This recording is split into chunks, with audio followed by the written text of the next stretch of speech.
It's the Bennington Show. Happy Friday. It's the kickoff to Memorial Day weekend. We're going to be doing our 500 countdown. It's our favorite numbers between 500 and 1. Coming in at 500 is 461. 461. Coming in at 499 is 211, which I expected to do. Yeah, I would have thought. I think you're going to see 311 a lot higher. I expect 311 to be in the top 10. But we'll be counting down all weekend. I'm Ron Bennington. There's Gail Bennington. Yo. And I am Ron Bennington. Tom Rhodes has been hanging out this week. Yeah. And have you noticed that his wife has been trying to out-exotic our own Jen? Yeah. It's just like, I felt like telling her immediately. Then I realized she's like 3 different races, all in equal proportions. But I think Rhodes' wife has 3 different accents. She does. She's very ambiguous. Like, she's just like utterly exotic. You're just like, I can't quite place you. Yeah, she is completely exotic. Because I do think, well, I wouldn't even begin to know. I wouldn't even begin to know to put all the places. And I believe she's a big star in Europe. Really? Yes. Well, like she's a so presenter. Beautiful. She's a presenter over there. Yes. I like that term that they have. Like, that's what they call broadcaster or... Trevor Noah was a presenter before he came here. And here he's, a comic. But there, he's a presenter. I'm here to present some things to you tonight. Yeah, I don't know whether... I like the term chat show host, too. I really like that. It's a chat show. But I don't think you can get away with saying that here. Because that's like one of those British terms, like if somebody says it who's American, you're immediately I've been trying to call the guys here the lads, and everyone stops me every time. Have you asked the lads? This lad right here. Chris? Yes. You've got a 3-day weekend. Yeah. I want 3 days of rest out of you. I'm concerned about you. Yes. Why are you so concerned? I want to say that you've been herky and jerky. Look, dude, the concern never ends with this dude. But I'm fine. You're not fine. And, it's weird that you say herky-jerky because somebody had tweeted to me, and this was like days ago, and it wasn't, I didn't really pay much attention to it. Why?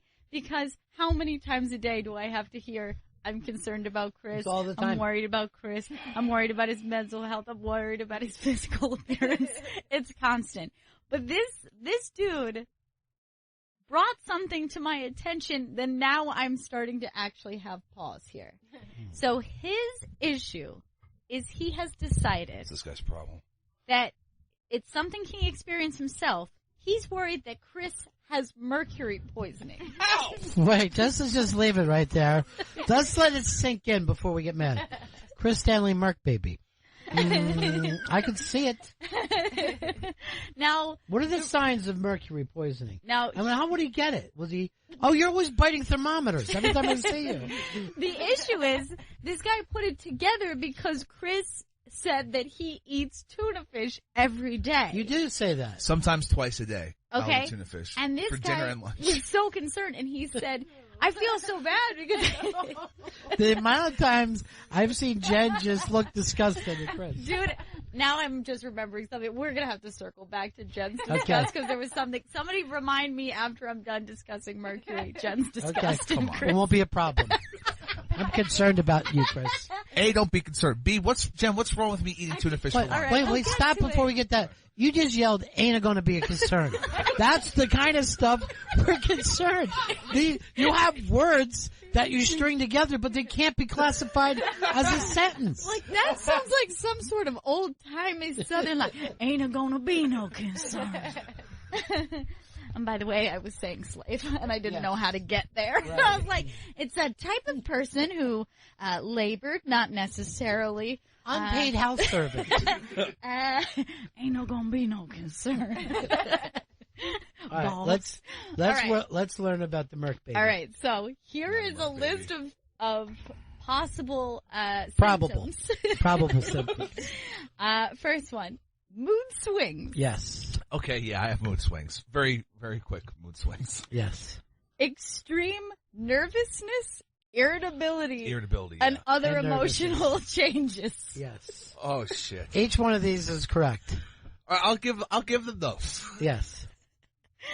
Insomnia. You don't sleep much. No, I don't. Yeah, I and you know. don't sleep normal. Like every time I hear from him, like it's a long period of time, he goes, sorry, I passed out. And it's usually at like 5 p.m. or something. Yeah. So it's usually like, sorry, I passed out. And I don't know how a sober person seems to black out midday and then wake up a couple hours later and be like, how did this happen? This is the lucky thing about Chris, out of all these things. Mm-hmm. He doesn't need an alarm clock because his choking wakes him up. So, well, for Chris, sleeping is like anyone else being stuck in a noose. It's the same thing. Next one is headaches. I get headaches. Yeah. He gets headaches. Most mornings I wake up most mornings with a headache. Not even if I haven't drank before. And in the office, he's always saying, like, he's rubbing his temples. He's like, come on, buddy. Give me a seltzer. Like, all that. You know, the other day, his head hurt so bad he was rubbing my temples.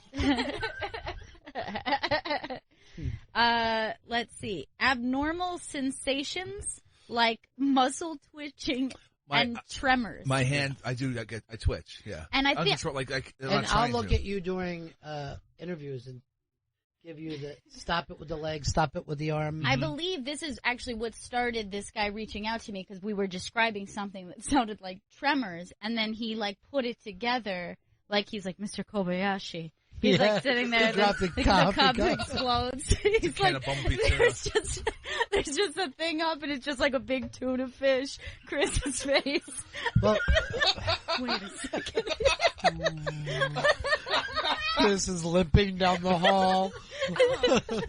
Vito's driving up. They get him. Now, here's the thing this is a nervous thing that Chris does. And I shouldn't even point it out because sometimes that makes people even worse with it. But you know how people will twirl their hair around their finger? Chris does that with his tongue. And I'll look over and he's just twirling his tongue around his finger. You noticed that? Yes. All right. So this is all.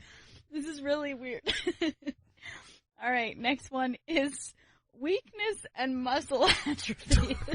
I mean, I don't even know if that's related.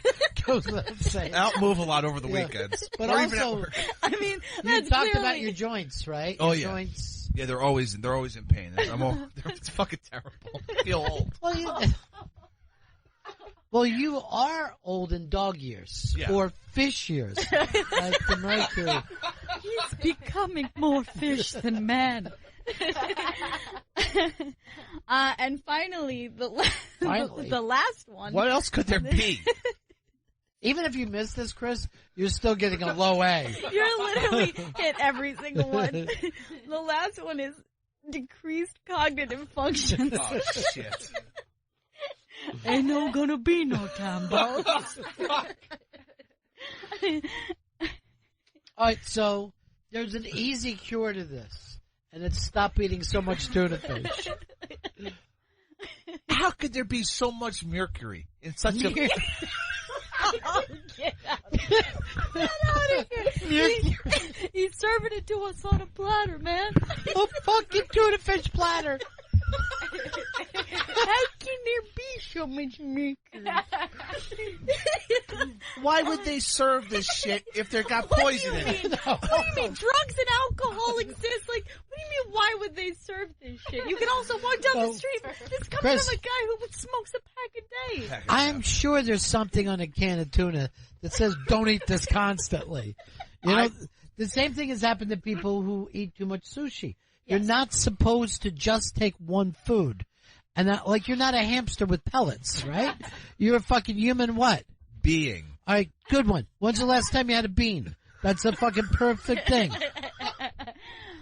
Like, that's why the conversation, like imagine will always say to you, like, what if you could eat one food for the rest of your life? I can't even Pez. Cherry flavored Pez. I can't even imagine that question because you're just like, Well, you're just guaranteeing death. Like, you actually can't eat one thing. I'm sure you can eat like broccoli every day. For No, you that's not can't. enough nutrients. What? That's not enough for you. What if you eat like a shitload of broccoli? Yeah, exactly. About quantity. Once again, Chris, eating is not just about quantity. Yeah. I mean, a fuck ton of broccoli. I always have this thought, right?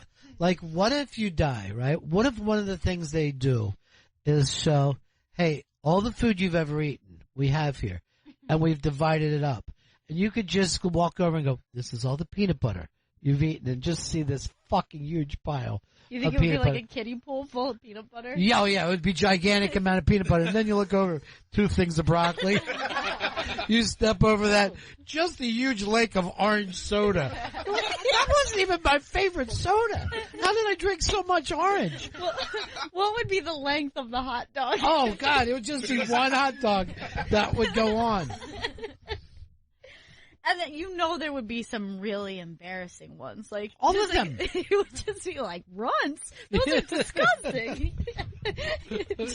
Just like a mail sack full of runts. Like, okay, that's a candy I hate. Look at all the corn nuts. And I know I never bought them. I just ate other people's corn nuts. Y'all have some corn nuts. Yeah, give me a couple. That would be the worst defending your life of all time. But then Chris's amount of tuna fish It would be like bigger than any other thing there. There's 2 things. The only thing that might come to close is bread. Because he doesn't put this on a salad or anything. Oh, no. Right. It's a tuna fish sandwich. Oh, I'd hate to see the amount of bread I've eaten. Bread. It would be like if they put it into one piece, be the size of Iowa. I would be hiking across my own bread intake. All right, you wanted me to remind you something about Jen making faces. Yes. So this was the other day in the office. And this is like something that happens now and again with me and Jen, where one of us will notice something about Chris and we'll just say, Jen. So Jen goes to me, look it.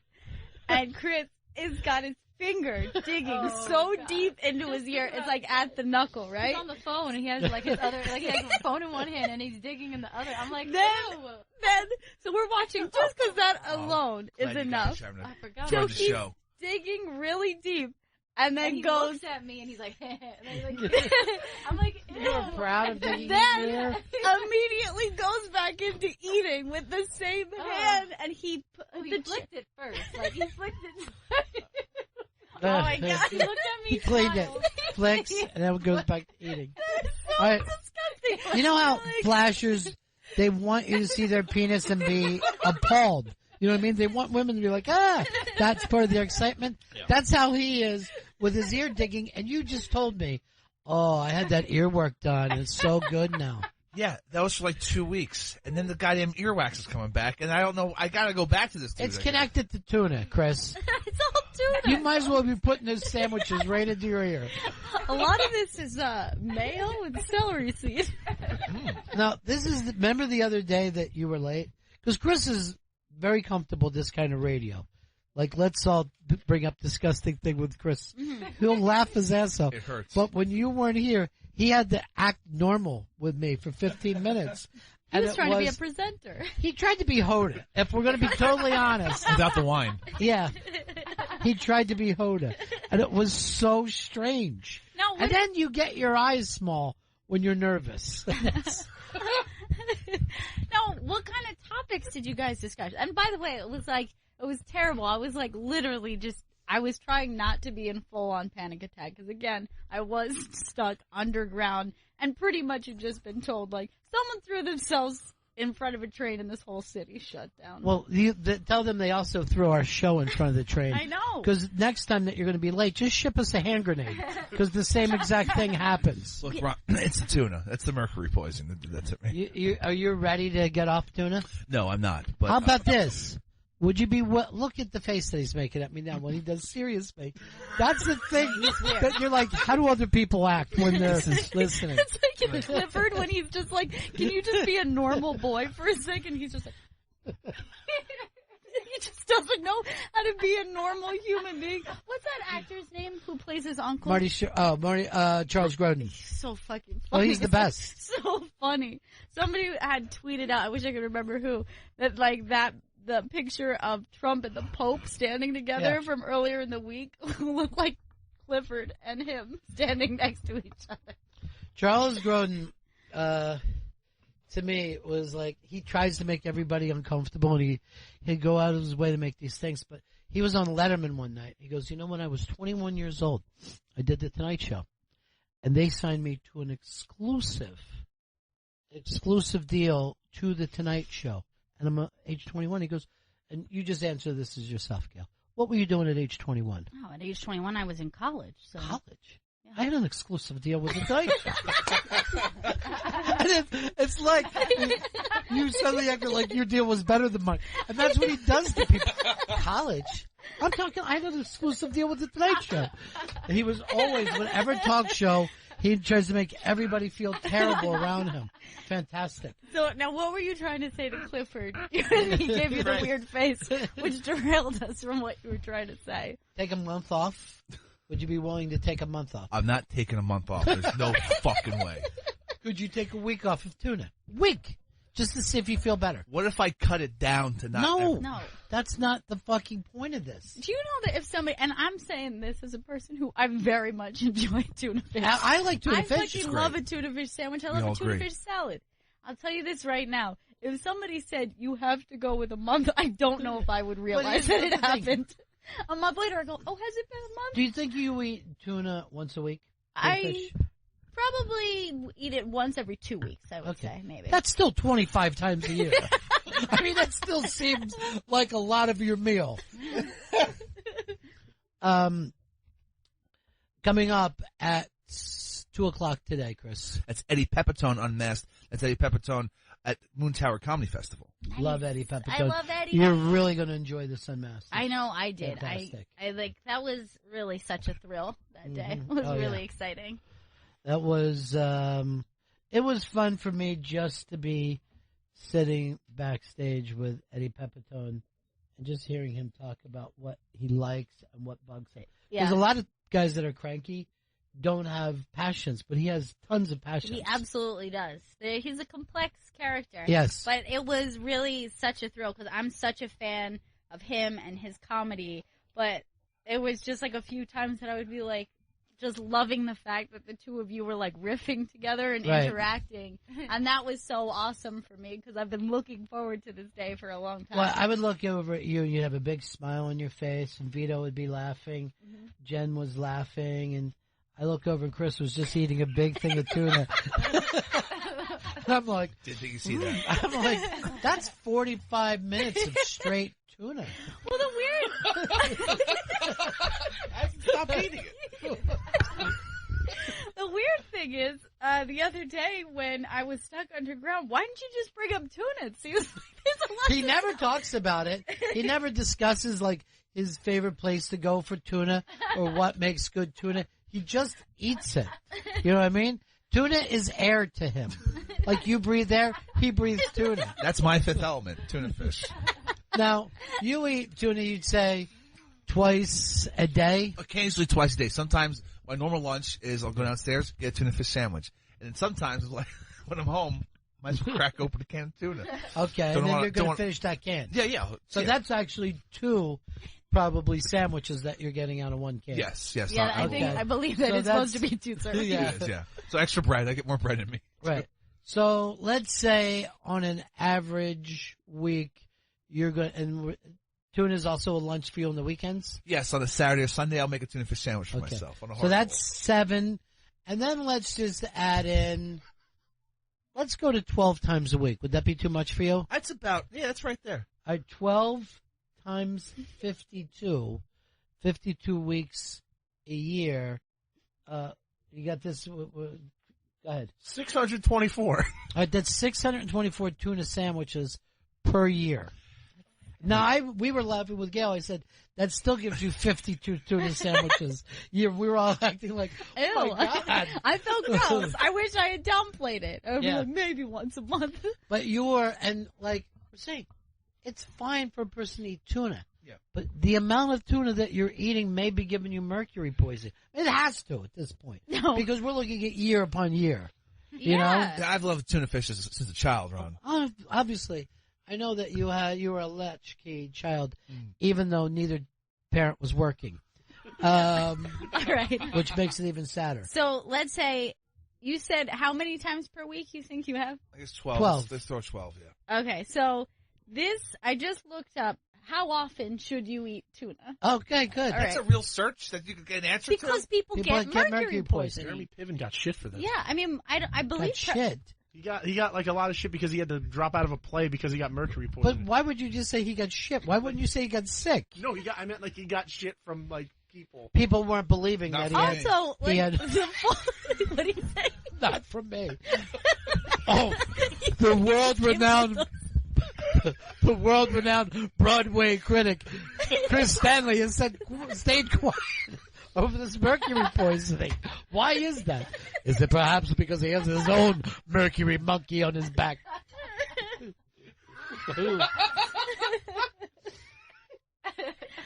All right, so according to this, men can safely consume 14 ounces of light tuna per week. What about solid white? There's no way that what you're describing is 14 ounces. 14 ounces is probably every serving. You're probably having 12 times the recommended serving every week.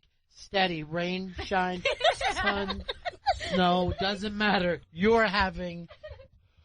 That's not good, Chris. Because you know he's having at least 12 ounces per fucking sandwich. I know. He's a big man. He enjoys his tuna. Oh, yeah. There All would right. be no point of you... Okay, so You're having a dangerous amount of tuna. there's 5 ounces in a can. I'm eating I'm in a whole can in a serving, so I'm eating 60 ounces of tuna fish a week. What's the safe amount? 14. Oh, jeez. And that's just like That's bad. what's safe. All right. Look, and I'm glad you're facing this and you get it, and we're all here supporting you. There's a tuna rehab place right now. It's at SeaWorld. You go there.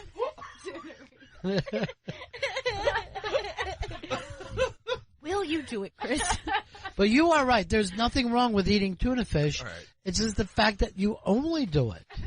I gotta mix it up, I guess, because this tuna fish thing, I guess, is I frying think my you brain. need to cut it Yeah. completely out No, I to can't clear cut it. out this poisoning. I would say you That's can't how go we down. would take it. But here's the thing: will his body go into shock without the amount of mercury that it's used to having? His mercury levels are dropping. He's what? He shouldn't have any. Oh, fuck. I gotta wean myself off. Pump him with 6,000 cc's of mercury. That's the only way this man can survive. We're just breaking thermometers and pouring them into his fucking mouth like pixie sticks. It's not good. Oh, And- shit.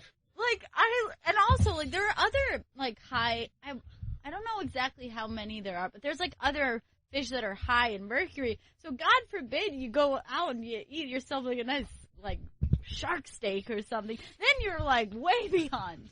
Like you're just gonna drop dead. It's like an OD almost. Join Salad Club. I'm not joining Salad Club. Like, It would actually be good for you. Tuna salad club. Is there tuna salad club around? But That I might be interested in. We can't watch what Chris eats because he won't go eat with anybody. So it's not like we can stop him. Dude, and be like, I've hey, already don't eat discussed tuna. it that you buy food and bring it back here. Yeah. Just stay at fucking Toasties. Please.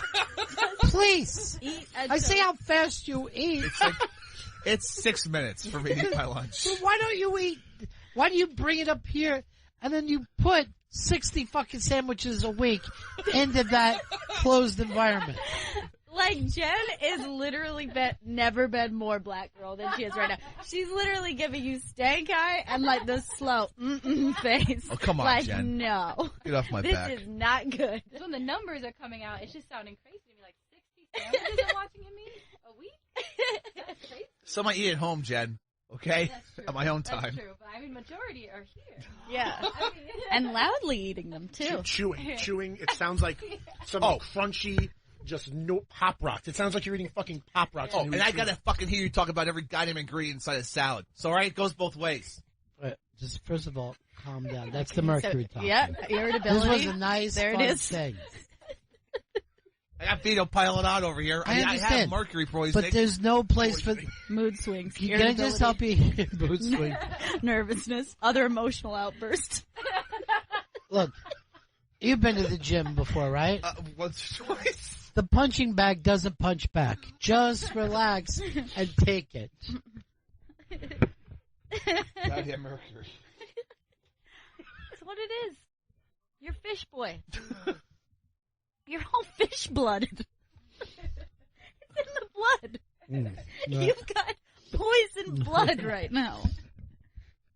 He's Mercury Man. All right, what else we got to talk about? Coming up at 2, Eddie Pepitone. Eddie Pepitone Unmasked. Hang out and enjoy that. It's a great one. Yeah. And be a first responder.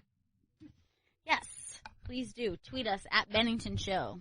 And Eddie Pepitone, whatever his thing is. At Eddie Pepitone. Sweet. He got there early. Not that there's by the way, is there a better name in show business than Eddie Pepitone? First of all, like, it suits him so perfectly. And when he would, like, rock, like, the old man hat, and, like, he's just, like, a dude named Eddie Pepitone, like. You feel like you're at the track. Like, if you're at the track and a guy said, I'm Eddie Pepitone, you're like, this is going to be a good day at the track.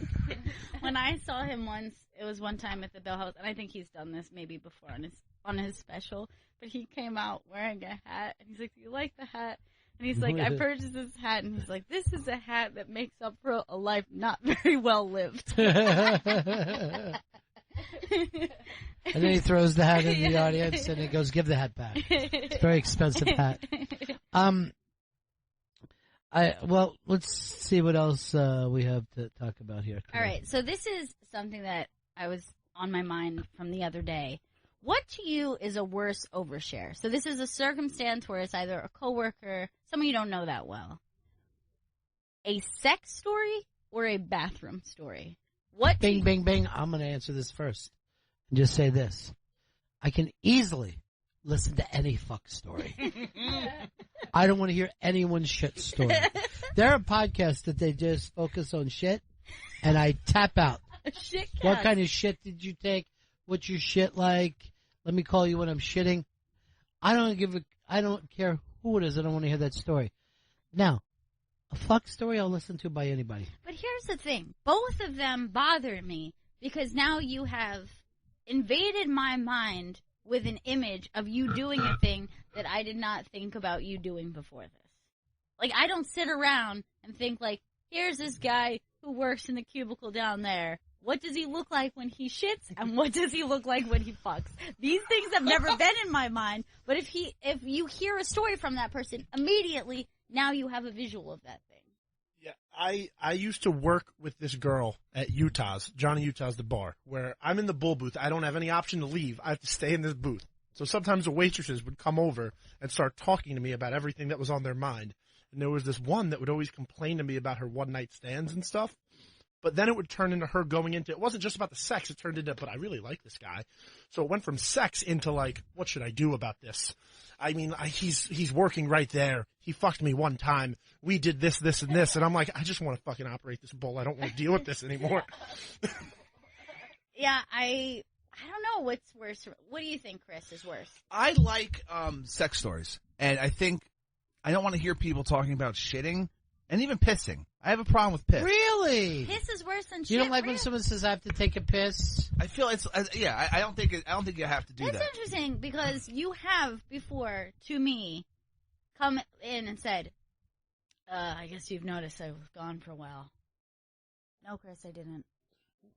Yeah, I'm really not feeling well. And I'm like, you're trying to tell you how bad his stomach is. I don't have feel diarrhea. I don't feel comfortable doing that. But I feel like I have to explain my absences. Well, first of all, why don't you, because I have been in the men's room when Chris runs in and hits a stall. And I am going to just say this. The noises that come out of this lad can clear a public restroom. It's not good. It sounds like somebody ate 60 tuna sandwiches. No, would you say, is it often noisy in men's restrooms? Because it's like, if you hear a noise in a woman's room, it's very rare. And it's like, dear God, is that person okay? It's very rare. It depends. Sometimes you can get noise in the men's room, yeah. And I'm contributing to it usually. You know, is it typically...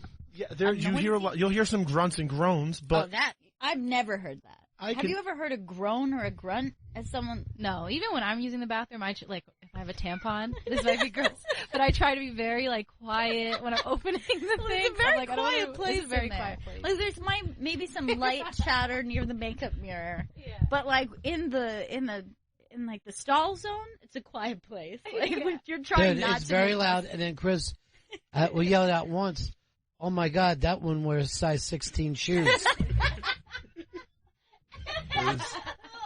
It was a bad tuna shit, right?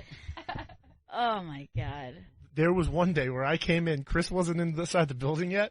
I was taking a shit, and all this. No, I wasn't taking a shit. I walked in and I smelled something, and I'm not exaggerating. I knew it was Chris because of the amount of times he farts in the office, and he's so smelly that I knew Chris's stench. Oh, this is an intimacy level. Let me just say this. That I have never heard of disgusted. before. You brought this topic up, Gail.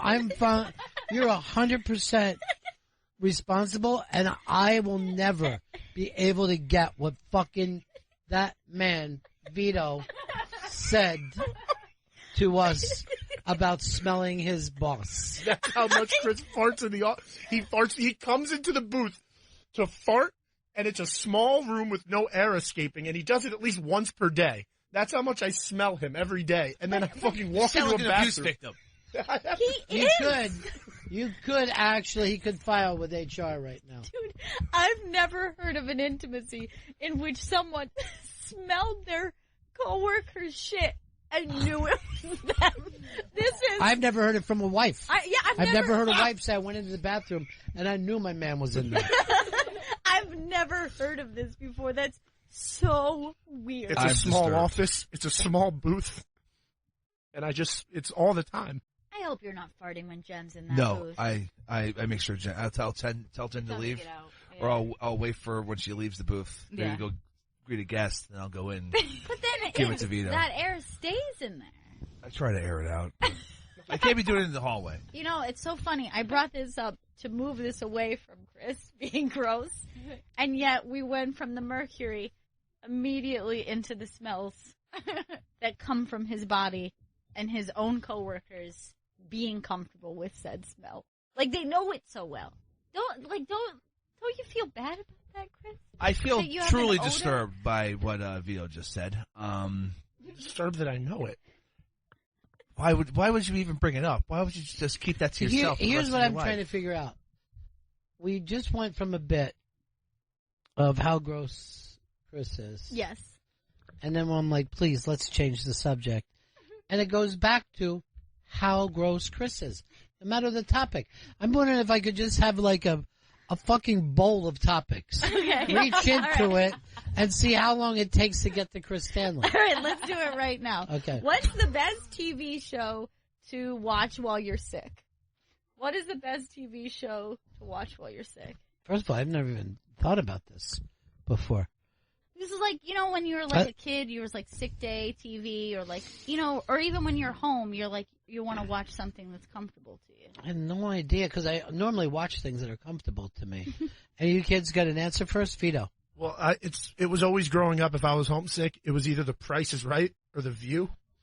But I love The Price is Right because I like guessing like what the prices were. Like, that was always just fun yelling along with it. And then The View, for some reason, during the old days of Star Jones and everybody, right. I was really into it. And then I started to record it when I wasn't sick. Like, that's how into being on a sick day. I'd be like, oh, I got to see what the girls said about this stuff today. Jen, what do you think for you is like a great sick day show? Because I would randomly wake up early, like when you're sick and you just can't fall asleep.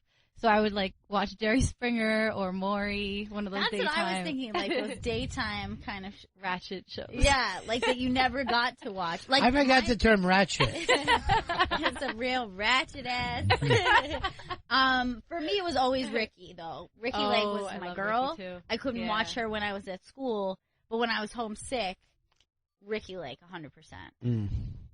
As a child, it was General Hospital because my mom would watch it. She watched her stories. She watched her stories, and I got sucked into General Hospital, and Luke and Laura finally getting back I together. will tell you this. If I stayed home sick, there was no way I could get my mom off her normal TV schedule. You know what I mean? Right. Like, I couldn't say, let's go over and watch a game show. Right. Because she thought game shows and to this day thinks they're the stupidest thing ever. To watch someone else play a game. Yeah. I am pitching a new game show, called, Guess Chris's Mercury Level.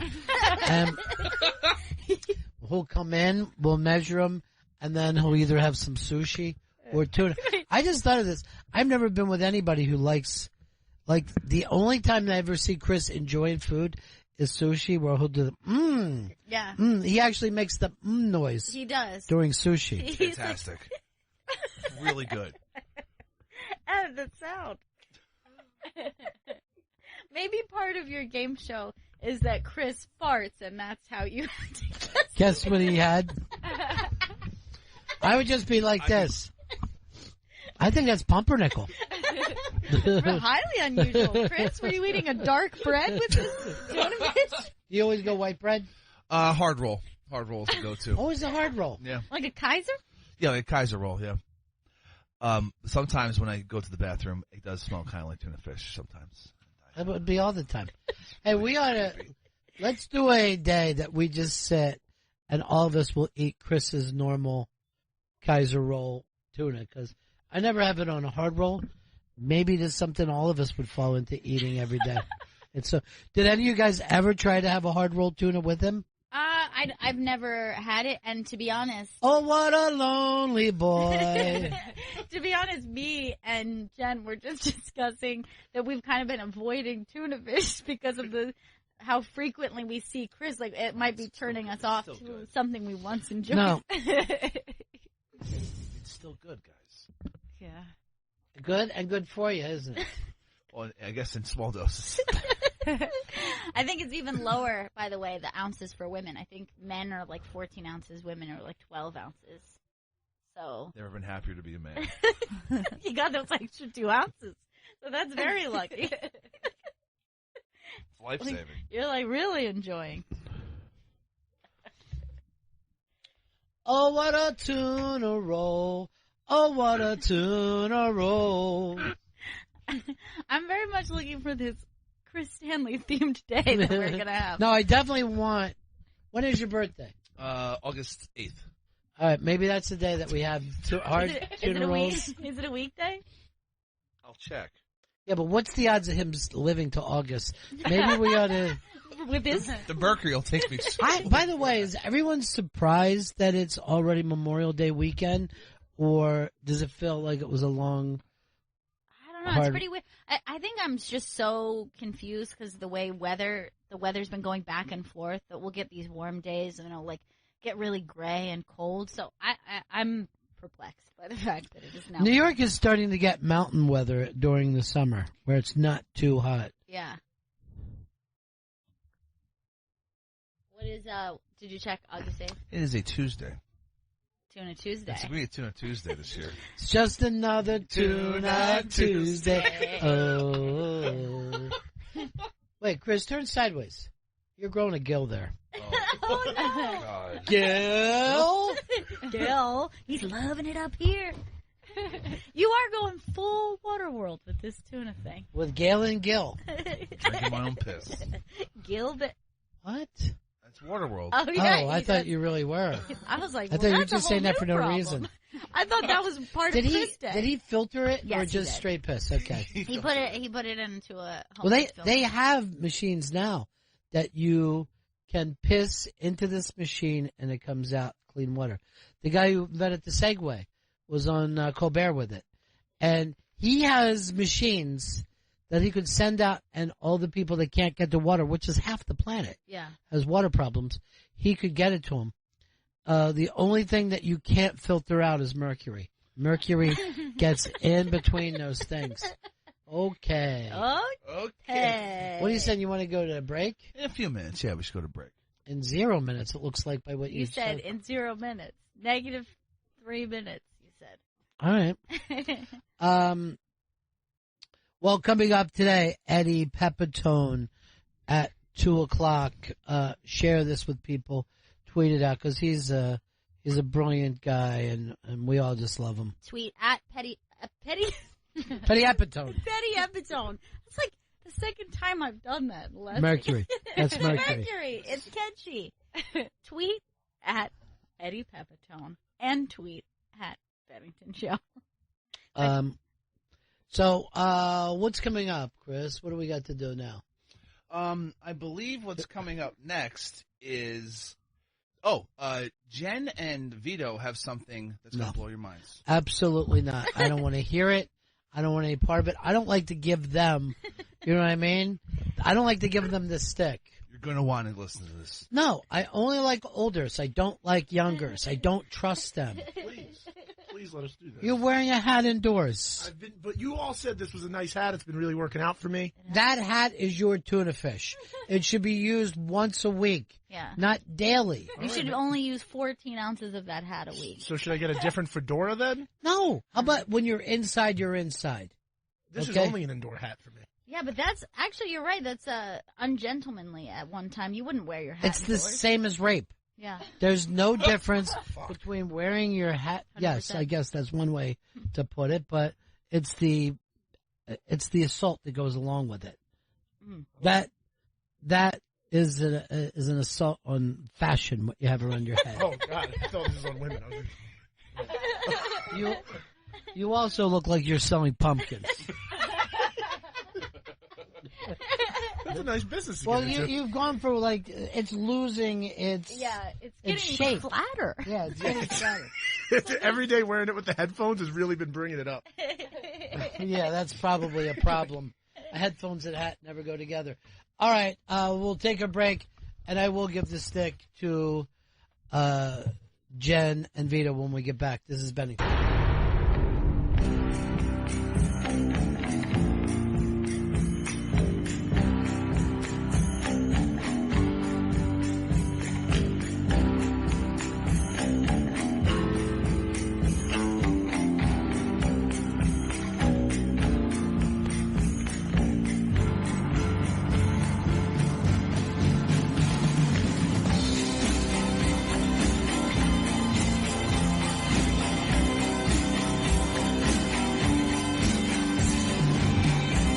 It's the Bennington Show on Friday. Coming up in just a little bit, we've got an unmasked.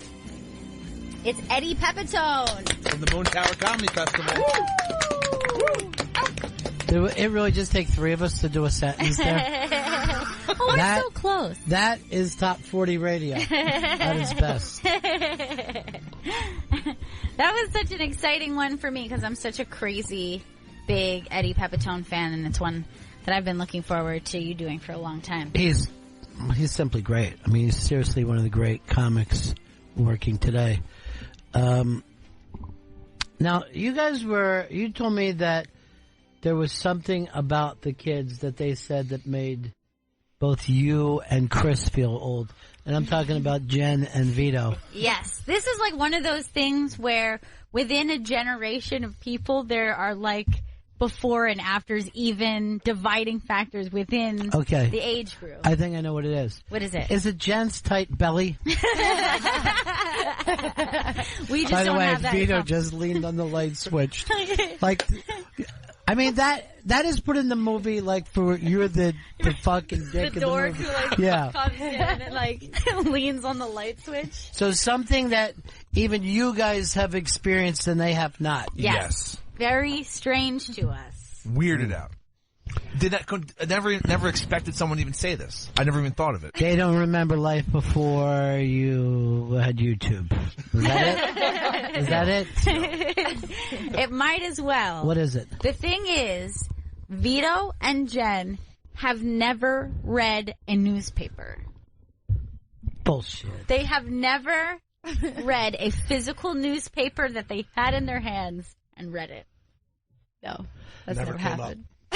Never came up. So hold on. That's so strange. Do either of you do you go to the Daily News site and the New York Post site? Yeah, You like do. online. But you've News. never held a newspaper No. in your hand. The closest is maybe a crossword puzzle on an AM New York on the subway. That is really strange. Really strange. Nuts. Because now, for Chris and I, it's kind of like we remember the time when that's where you got your news, and then eventually moved into it just became easier for us to read. But we were like, Yeah, but we lived in that time. Like, it was, like, in high school, you had to read the New York Times. It was, Right. like, that was a requirement in my high school. They made me buy the Times. I guess switches to the Times for the semester or whatever. And I would just buy the New York Post every morning for the last, 15 years. Just recently I started using the app. But I read the paper on the train every day. Every single day. Do you imagine how frightening this is to people in the newspaper business? Yes. Hearing, the fact that two of the people on the show, on a show that considers media to be a resource, don't know how to buy, hold, read, and then fold a newspaper. Yes, because there is also functionality to it. Like, you do have to have, a system in which you read your newspaper because, you can't, it's not as simple as that. So you would probably just be like, what do I, you'd be just balling it up. What section do you go to first? Yeah, I don't know. Men generally go to sports or front page. Women would go, that would be the thing, that the paper would be broken down. We're like, hey kids, here's something for you. Mom, here's something you're interested in. Yes, that's another thing. You could share a paper. Like, you would you take this half, I'll take this half. I'm done with this. Are you done with that? All right, cool, we'll trade. Well, when we had Dimitri Martin in, the drawings that he does in this, they don't really exist now, but they would used to on a newspaper. Do you notice that you don't read a comic strip online? When you're in the paper, even if you're an adult, you're like, let me take a look at the comics, right? But there's no point that you would say, I'm going to look at a comic online. I don't think The Far Side or Doonesbury would make you laugh if you read it off your phone. Right. If it was I think it's set from paper. Yeah. Yeah, it's like a little taste of humor in the middle of your serious reading time. I'd be like, oh, BC. Oh my God. You're a lunatic. You're crazy. I just remember this when Fast Eddie and Fez were my producers in Florida. Their job was to just take an X-Acto knife and slice out some weird pieces of news that would sit in front of us. Right. We do that rather than the kind of way that we do it now. Isn't that so strange? I'd look over and I'd be like, since it was Florida, there was always guy with his dick in a fucking and you guys have no idea. Yeah, and now I feel like it's even weird. If I see an article online without a video, I'm like, well, what's even the point of this? There's no video attached to it. Who knows what's happening in it? You don't read the... No, if there's no accompanying, say a Florida Man story or type thing like that, if there's no video accompanying it, it doesn't even feel like it's a legitimate article because I'm like, well, they could be saying anything in there. Well, you just read the article and that's where you hear them saying it. Do I feel like a crazy person? Jump in. Your opportunity to get an actual journalist is more likely to be in a newspaper than on a TV show. When you watch MSNBC or Fox News or CNN, they're just referencing the Post, the New York Times, the Washington Post. They don't fucking find their own news. Yeah, but in those post stories online, they said they were forced to buy the Times and stuff on the way to school. Our school just got us there was a school Times account, and you would just log on every day and read the online wow. That has website. Nothing to do with the person reading to you. You change topics. You said that you need a news person telling you. No, I meant if you're showing me an article that's about something happening, like a crazy story. So you're saying you need a viral video. That's the word that you can't read an article and figure out what's happening. No, I'm saying if there's no proof with the video, if they're saying something crazy happened in a story. Okay, so here's what he's saying. If it's man pulls his dick out in the middle of the aquarium. Yeah. Okay. Okay, what about this? What about a Washington insider said blah, blah, blah. You'd need to see the person saying it, or you wouldn't trust the Washington Post article? No, that's a different kind of article. I'm talking about like what Gail said, the type of story that's man pulls his dick out in an aquarium if there's no video of the guy Doesn't pulling always it. have to be The that. reality of it is that isn't news. Like, that's not what a newspaper was filled with. Right. Those kind of stories. Like he was That's saying, the those stuff- are like his Florida. Yes. There's a lot of the news down there. Right. A lot of Florida man news in Florida. Yeah, The no, local paper. I can read like a Washington Post story about like steroid allegations in baseball and stuff like that, but I've never picked up the Washington Post and read an article Now, about it. here's what's interesting to me. Is it weirder to imagine that Jen and Vito have never picked up a physical paper and read it? Or is it worse that Chris and I were taught to and neither one of us do? I mean, both you and I get our news from online. Right? And I'm going to totally say that I'm the same way now. And it just gradually happens. Right. Like for them, they You were know? born into this weird world. Doug Stanhope had the best line about this that I've ever heard, is that he prefers the paper because it ends. Yeah. Where this thing of looking for news is something that's a 24-hour day thing, and it's kind of annoying. It's kind of like when you read the paper, you would take the attitude of, well, I know what's happening in the world. Yeah, and like I'm comfortable. that's the other thing is like you could read a paper now, you could have that experience, but you know They're that begging everybody, you to. but everyone else is getting their news either from television or the internet. So the news cycle's continuing. You are just having the morning paper, and so that's all you're going on. Like think about how many things pop up in the 24-hour news cycle from the time you would have read your paper. It's really bizarre. All good news. Yes, I love it. That's a relief. Cool. Yeah, there's nonstop updates to stories, even like on newspaper sites or any really news site. It's nonstop. Apple It's a churn. Apple just throws things at you like that you don't expect happening. Like I found out about Aaron Hernandez killing himself just because on my way when we were going to Austin, my phone just said, like in your face, like no warning or anything, just Aaron Hernandez just committed suicide in his prison cell. Yeah, I don't remember that when we were in Austin. I thought Yeah. we were up here. That No. you were. Oh, yeah, because I did the joke that night. yeah, you were. What Yeah. was my joke? I lent him You lent him a I lent shirt him or a a t-shirt sheet. because the Yeah. initial thing was, and then they all groaned at me like I actually did lend him a t-shirt. I didn't really do it. But What now, I tried to do was write a current events joke. now, do you get news alerts on your phone? Never. Not only do I not get news alerts, I don't even have my ringer on my phone. Right. I actually took a pair of pliers and pulled it out. And then I'll just find out that someone called me. Yes, you'll find out later. I find this odd, though. To me, this is the weirdest thing of all. Chris will say, he'll text me and say, can I call? Yeah, I do that with everyone. I do the same thing. I never just call someone. But do Yeah. you not see that as the way that the world has changed? Yeah, that that's people, we invented the word hello. The word hello did not exist on the telephone because they didn't know. You know what the first thing that they tried was? Ahoy. Originally they said, yeah, just say ahoy, you know, because I think that was maybe like a radio term that you would use. Oh. But, so we never, like me growing up, never knew who was calling the house, right? Yeah. You would never have a thing that like would say Uncle Bill. It would just be the phone. Right. And it could be good news, it could be bad news, it could be long distance, it could be local. Too much anxiety with the phone. Ahoy. Who is that? My dad used to do this when the phone would ring. He'd go like this. Who the hell would be calling here now? And we're going to have to pick this up to find out that answer. I can't give you any information. So I lived this. So now, like, if you call me, right? Yeah. If I don't, I would let it go to voicemail. Why do you waste my time with the text and then the call? I want to make sure you're free to talk. That's why. Yeah. Here's the other thing, the noise.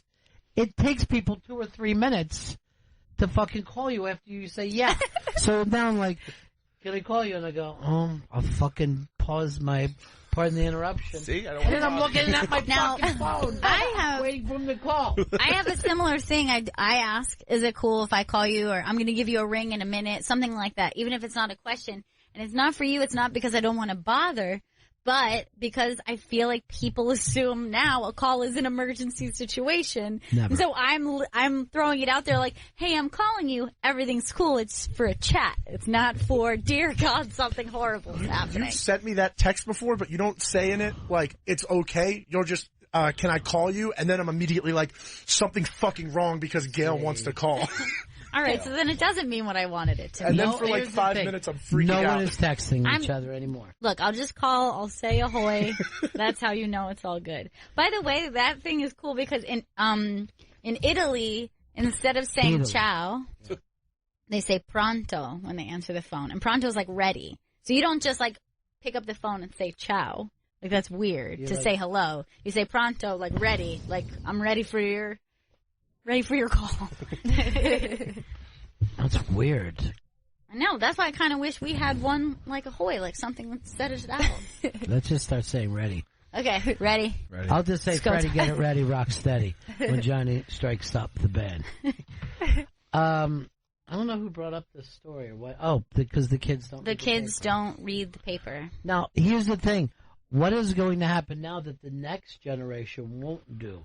Will they not know what it's like to have a TV that's the main TV for the family? That could be a thing. They could be...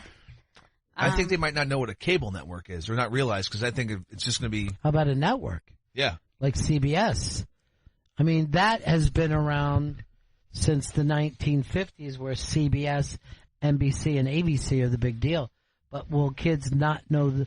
Well, they just know content and don't even know what network they're viewing.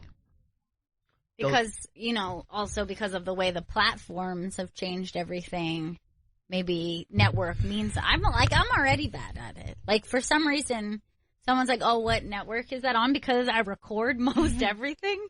I'm really bad at, I don't know. But you used to know because that's where you had to go to get the show. Yeah. So I'm like, I don't know what I watched it on. I have it all set up for me. It's already good to go. So records, right. You watch very little live? Yeah, I watch. I watch anything that has commercials. I go out. Sports is the only thing that you're going to catch me live on. Yeah, sports I do watch live. And oddly, I kind of don't mind it gives me a little break in the action. Right. I know a lot of people get mad about commercials during sports, but I could use this time by myself. Good. Really exciting. Get a little snack or have a pee for yourself. Right. Because I can't just pause it. I don't want to be cheering for something that happened 30 seconds ago. That's something an insane person would do. We had talked about this too. If we are watching news on TV should be live. It's weird sometimes to record news and then watch it back. Yeah. I would say that that's true. Again, probably just because it's like 10 things have changed since this happened. Like, you watch day-old news. Doesn't work. The only thing that I like to record and watch later are election returns. Don't tell me what happened. Don't spoil North Carolina for me. I like anything that I can live tweet, so I do have to watch everything live. For a while, I used to watch tweets as they went on, and now it's too boring for me because the tweets have gotten too predictable. Yeah, and the collective unconsciously, you'll read 10, 20 of the same. Yes. I mean, I feel like I've seen enough social media to get it. People are upset or they think something's awesome. Look who just won the internet. Can't stand that.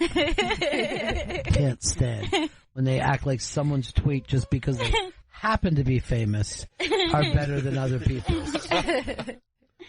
Now, maybe the thing that the next generation won't do is read books. I mean, you guys grew up reading books, but with apps changing, maybe the next generation. I've gotten 2 Kindles so far, and I don't prefer it. And even the last time I thought, oh, Kindle's got me now. No, I'd rather have a physical book in my hands. And I'll probably die that way. I'll probably die with a physical book in my hands. And 2 hand grenades. Once I got an iPad, I thought, okay, this is it. I'll probably get an app or use a Kindle or something. And I never thought that I would do this. But I still can't read a book not on paper. It still seems Do you like to have a physical book? Yeah. I've been using the Kindle app on my phone and just reading books on my phone. That's too tiny. It's tiny. It's fucking hard. Like, it would be one thing if you had an iPad with the app or a bigger Kindle, but I know I can't read a book on this. What shit. about your new S&M 50 Shades of Black erotica? Maestra. Wait, what's it called again? Maestra. Is that what you're reading now? That's what I actually reread it recently, and then Why'd you reread it? there's some sexy parts. So you can jerk. And You jerking to it? I jerk to it, yeah. And You have porn on your phone. I know, dude. I don't know. It's like a new stimulus, an old stimulus that became I forgot about. Do you read porn stories too? That's the first thing I jerked off to as a child. Everybody does. Yeah. He's a Fucking kid. loved it. That was the old fake penthouse letters. Penthouse Forum. I am from a small Midwestern college town. Really? My 13-inch penis seems to... This is sexy. Jen, you knew the name of this book he was talking about? I'm reading it right now. Really? Oh, my Why? 'Cause you God. like sexy stories? It's not like I started reading it because I thought it was going to be like Shades of Grey. You know, like they have like a little foreplay, like he's courting her. But this is just like, it's just straight to it. Like she's already having a threesome. I'm on the 4th chapter. I'm like, oh my God, you It have to opens warm with me a up. threesome. Chris and Jen watch the same TV shows and read the same, like, This in the guy. office every day they talk about 13 Yeah. Reasons Why, Yeah. and now they've been talking about Wait. what's going to happen in season 2. It was Wait a a very minute. weird thing because they were watching 13 Reasons and we were watching Riverdale, and we were both like, these are not good, but we had our little I've like, never even clip. heard of 13 Reasons. This show, So I good. had Jen put me onto it. I wasn't thinking much of it.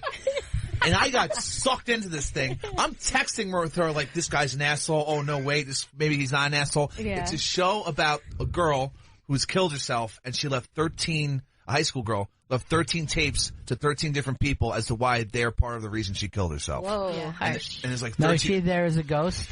She's the narrator, and like you're listening to the tapes. And you, yeah, a little And bit there's of a ghost, flashbacks. too, yeah. So it's like a Desperate Housewives situation. I don't know. I didn't If watch that somebody left me a tape of why they thought I was responsible for something like that, I wouldn't even listen. I guarantee you I wouldn't. No. I'd fucking throw it in the fireplace. See, she did that, but then like the whole thing about the show was that if you didn't listen to it, then the tapes would have been leaked to like the public. So everybody's like, I'm gonna listen to these tapes. She's dead. Because How she had like a person. She told one person. Don't give everything away, Jen. I will fucking See, this is sue why that bitch. Look, if somebody in my family died and they left me a letter, I would hand it to my chick and say, does it do me any good for me to read that letter? Right. And if she would say, no, there's nothing in the letter for you, I wouldn't ask her a second question about it. That's healthy. Oh my God, I would have to know if I was part of the 13 Reasons. Yeah. It would kill me not to know. Yeah. But this show had one of the two of the most disturbing scenes I've ever even watched, movies or television, where I had to like look away from the fucking scene. It was fucked up. I have the strongest feeling that someone in my family, and Gail, if you gave it enough thought, will leave a letter for somebody else in my family. And I would say I would read it first before I gave it over. Really? Yeah. Interesting. Because they're just that kind of person. I wish that what my thought was like, oh, I wish I could figure it out. But like, I have 7 ideas right now. I'm just like, ooh, I think there's so many letters in my mind. When right I now. write it down for you, you're going to say, well, that's obvious. I'm sure it would be one of my guesses. As a matter of fact, Yeah. I'm sure of it. Yeah. Sure. 100%. To make somebody feel worse. Yeah. Oh yeah, definitely. Now we're all pissed off Yeah. because Chris brought up this shitty you, fucking Chris. high school show Why the fuck did you bring up that you 13 jack Reasons? off to. I did not masturbate. You don't have any entertainment unless it's to masturbate to. I know this about you. Even music. I like to masturbate. That's the way. I like it. Turn in Japanese. I think I turn in Japanese. I really think so. September morn. Why so much masturbation with you? Because it feels good. How many B, times a what? day? At like minimum twice a day. That's At minimum. Yes, it is. Ever at the office? And then I have masturbated at the office. Yes. And I new know. one? I know for a fact that he's hurt himself doing it. Though. Have you? Yeah, sometimes I got a bad Overtime. shoulder. I thought you broke that dick. And the dick, you know, He gets doesn't even get the bit. the dick gets raw. Set him up. Ew. Dick gets raw. That's so disgusting. You could be fired for that. What? Yeah. And Vito, please pull that so I can use that for my case. Have you built Just a my case? coworker just says the dick gets raw twice to me. Oh, the dick gets raw. I don't know who used this this computer, but there's a screensaver here that just says Ray Manzarek. The whole thing started with rock and roll. Now it's out of control. This is an album that literally Doors fans wouldn't know. It was a solo Ray. Really? And why would somebody think enough of, I'm going to put this all the way up here? Interesting. Strange. It seems like a mystery I want to get to the bottom of. Give me 13 reasons why you put this album up here. I'm going to write a thing called 13 Reasons Why I Would Never Take Chris's Advice on a TV show. Now, would you recommend?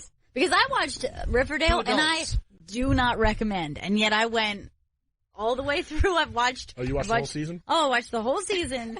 Do not recommend. Do not go there. Will you be back? I probably.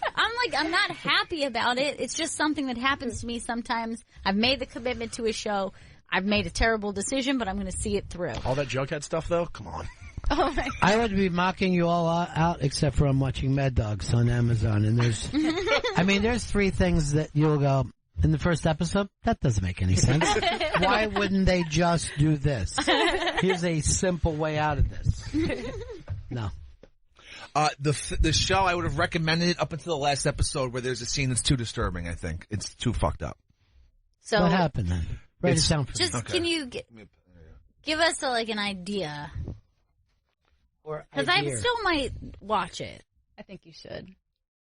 Because I do like a teen. It's the worst fucking thing I've ever fucking seen. Why would you? We know that she died. She committed suicide. It's her suicide scene. But It's fucked why up. would you have to? Yeah, I mean, Well, you told her she committed suicide. You said she left tapes of why she committed I thought suicide. he was going to be like, it wasn't a suicide after all. It was a murder. I thought this was going to be a spoiler. Well, I'm glad. This is a spoiler. Like disturbingly long. That's what you masturbated to. Oh my God. I didn't masturbate to that. By the way, what network is this on? Netflix. Yeah, they can do whatever they want. See, I won't fucking watch that because other people will know what I watch. I hate that. Yeah. What are you watching, huh? You like the rest of, because like you have to do like the multiple people. You know, you can have I'm not multiple gonna do profiles. Yeah. Because so I was getting a little embarrassed. She was like, "Who's watching Charmed? What? Again? What's she? Charmed? Can you not delete what you watched? I don't know. I don't think you can. It's really bad. Yeah. I was like, all of my suggestions are like witch related movies. Because I enjoy a nice witch movie. Any witch teen movie or teen show, I will watch it. I can't watch The Craft again. Why? It's the best. I'm going to tell you what I would We are love the to watch weirdos. as a weekly show. A really good detective show with clues, blah, blah, blah. By the way, you think you got one? I think you might enjoy a little show called Bosch. I see it on there. Called but- I Bosch. see the ads on the train. Not great, but it is what you're saying. Like it is a detective show. I started watching the Hugh Hefner building his empire thing. Yeah. Not feeling it. I don't know if he's done that many great things in his life. What did he come up with? The bunny? You know what I mean? Like We had bunnies There was before. a whole episode of, we need a new logo. And I'm like, I know this fucking magazine isn't going to be called Stag Party. It's going to change. And then he came up with a logo that was unbelievable. The bunny. One of the most recognizable. I'm like, I think I could have drawn the bunny. Yeah. I mean, it's pretty easy bunny. Like, What if we started our own line of clubs? What do you mean? We make an actual Playboy club. What? I don't think we can do that. And I'm at my house going, you do it. I know for a fact that you do it. also, like, whenever somebody says that when they're like, and then they came up with this, don't you usually think it's just like some guy's like, hey boss, what do you think of this? Play bunny. And he's like, approved. And then they're like, the genius behind the play. Either that or like you do the hey boss, and I'll do. Hey boys, check this out. It's Bunny. Playboy Bunny. I don't give a fuck. Go ahead. Fucking starving. Ron's That's how genius. most decisions get made.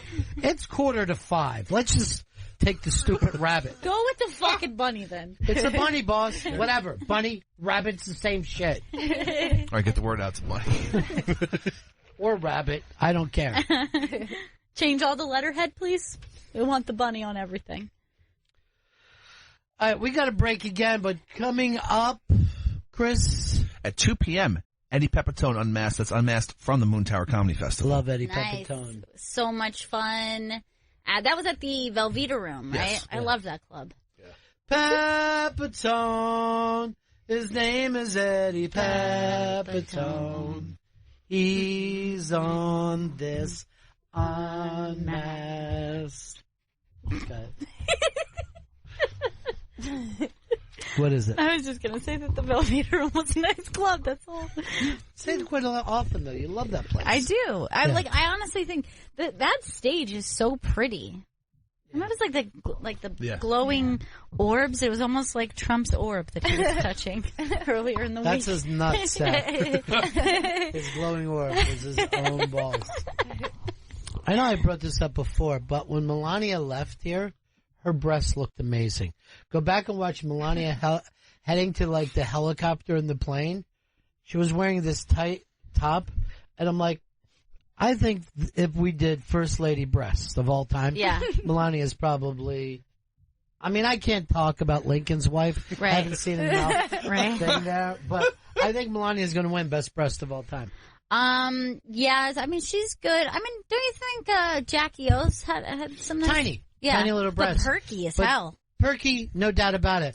But if you're a breast man, Right. you know, You want size. You're a size queen. you're a size queen with that, and you're not used to like a first lady. Like I got the tightest little top that I can. Right. Like you weren't even paying attention to her skirt, and Right. I was watching literally her tits bounce as the way walking through, and I'm like, she is doing our country proud, and she is doing a bang up job. I Yeah. mean, no matter what you think of her husband.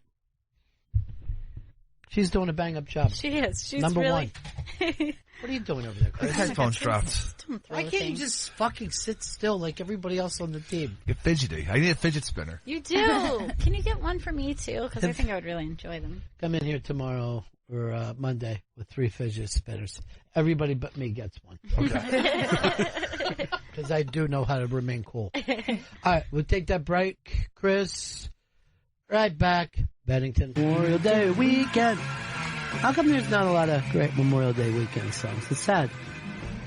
It's sad. Hey, gang, coming up in just a couple minutes. Unmasked, Eddie Pepitone, Austin, Texas. Yeah! Moon Tower Comedy Festival. It was a party at the Moon Tower. Well, I'm starting to think all you guys are alcoholics. We know Chris is I'm the number one alcoholic recovering. Yeah. Chris is actually he says functioning alcoholic, I say dysfunctioning. Who would be next, you think, is the next level on the spectrum? Do you want me to go with my thing first? Yeah. I think it would go, so you, Chris, Vito, me, Jen. Vito, what do you think? Yeah, I would give myself the ranking of third on the show. But I'm a weekend alcoholic. And Jen, you agree? I mean, I might be tied with Vito, honestly. I might be a weekend alcoholic. There's no I think way I'm that Gail's not number 3. Oh my God! Just I definitely genetically. drink more than Gail, I think. Is that right? I think so. Definitely. You drink that hard liquor. I used to be like a vodka drinker, but now I switched to tequila. Like, I love tequila. Me Love too, man. I don't know what it is. I love Tequila's- fucking tequila. You're not a tequila guy, are you, Chris? You know what? Since I've become dating again, I'm liking tequila again because He's the ladies. The ladies like tequila, so I'm just doing tequila shots like a motherfucker. You do any other drinks besides tequila shots? Whiskey on the rocks or just whiskey straight. Tequila. Oh no, just straight tequila. No tequila like cocktails. My preferred, I love tequila, but my preferred liquor straight is mezcal. which is tequila is a mezcal, but it's like the smoky kind of version of tequila that I believe like they bury it underground and it's like smoked. I like my tequila above ground. But those I like my women above ground. Oh, okay, highly unusual.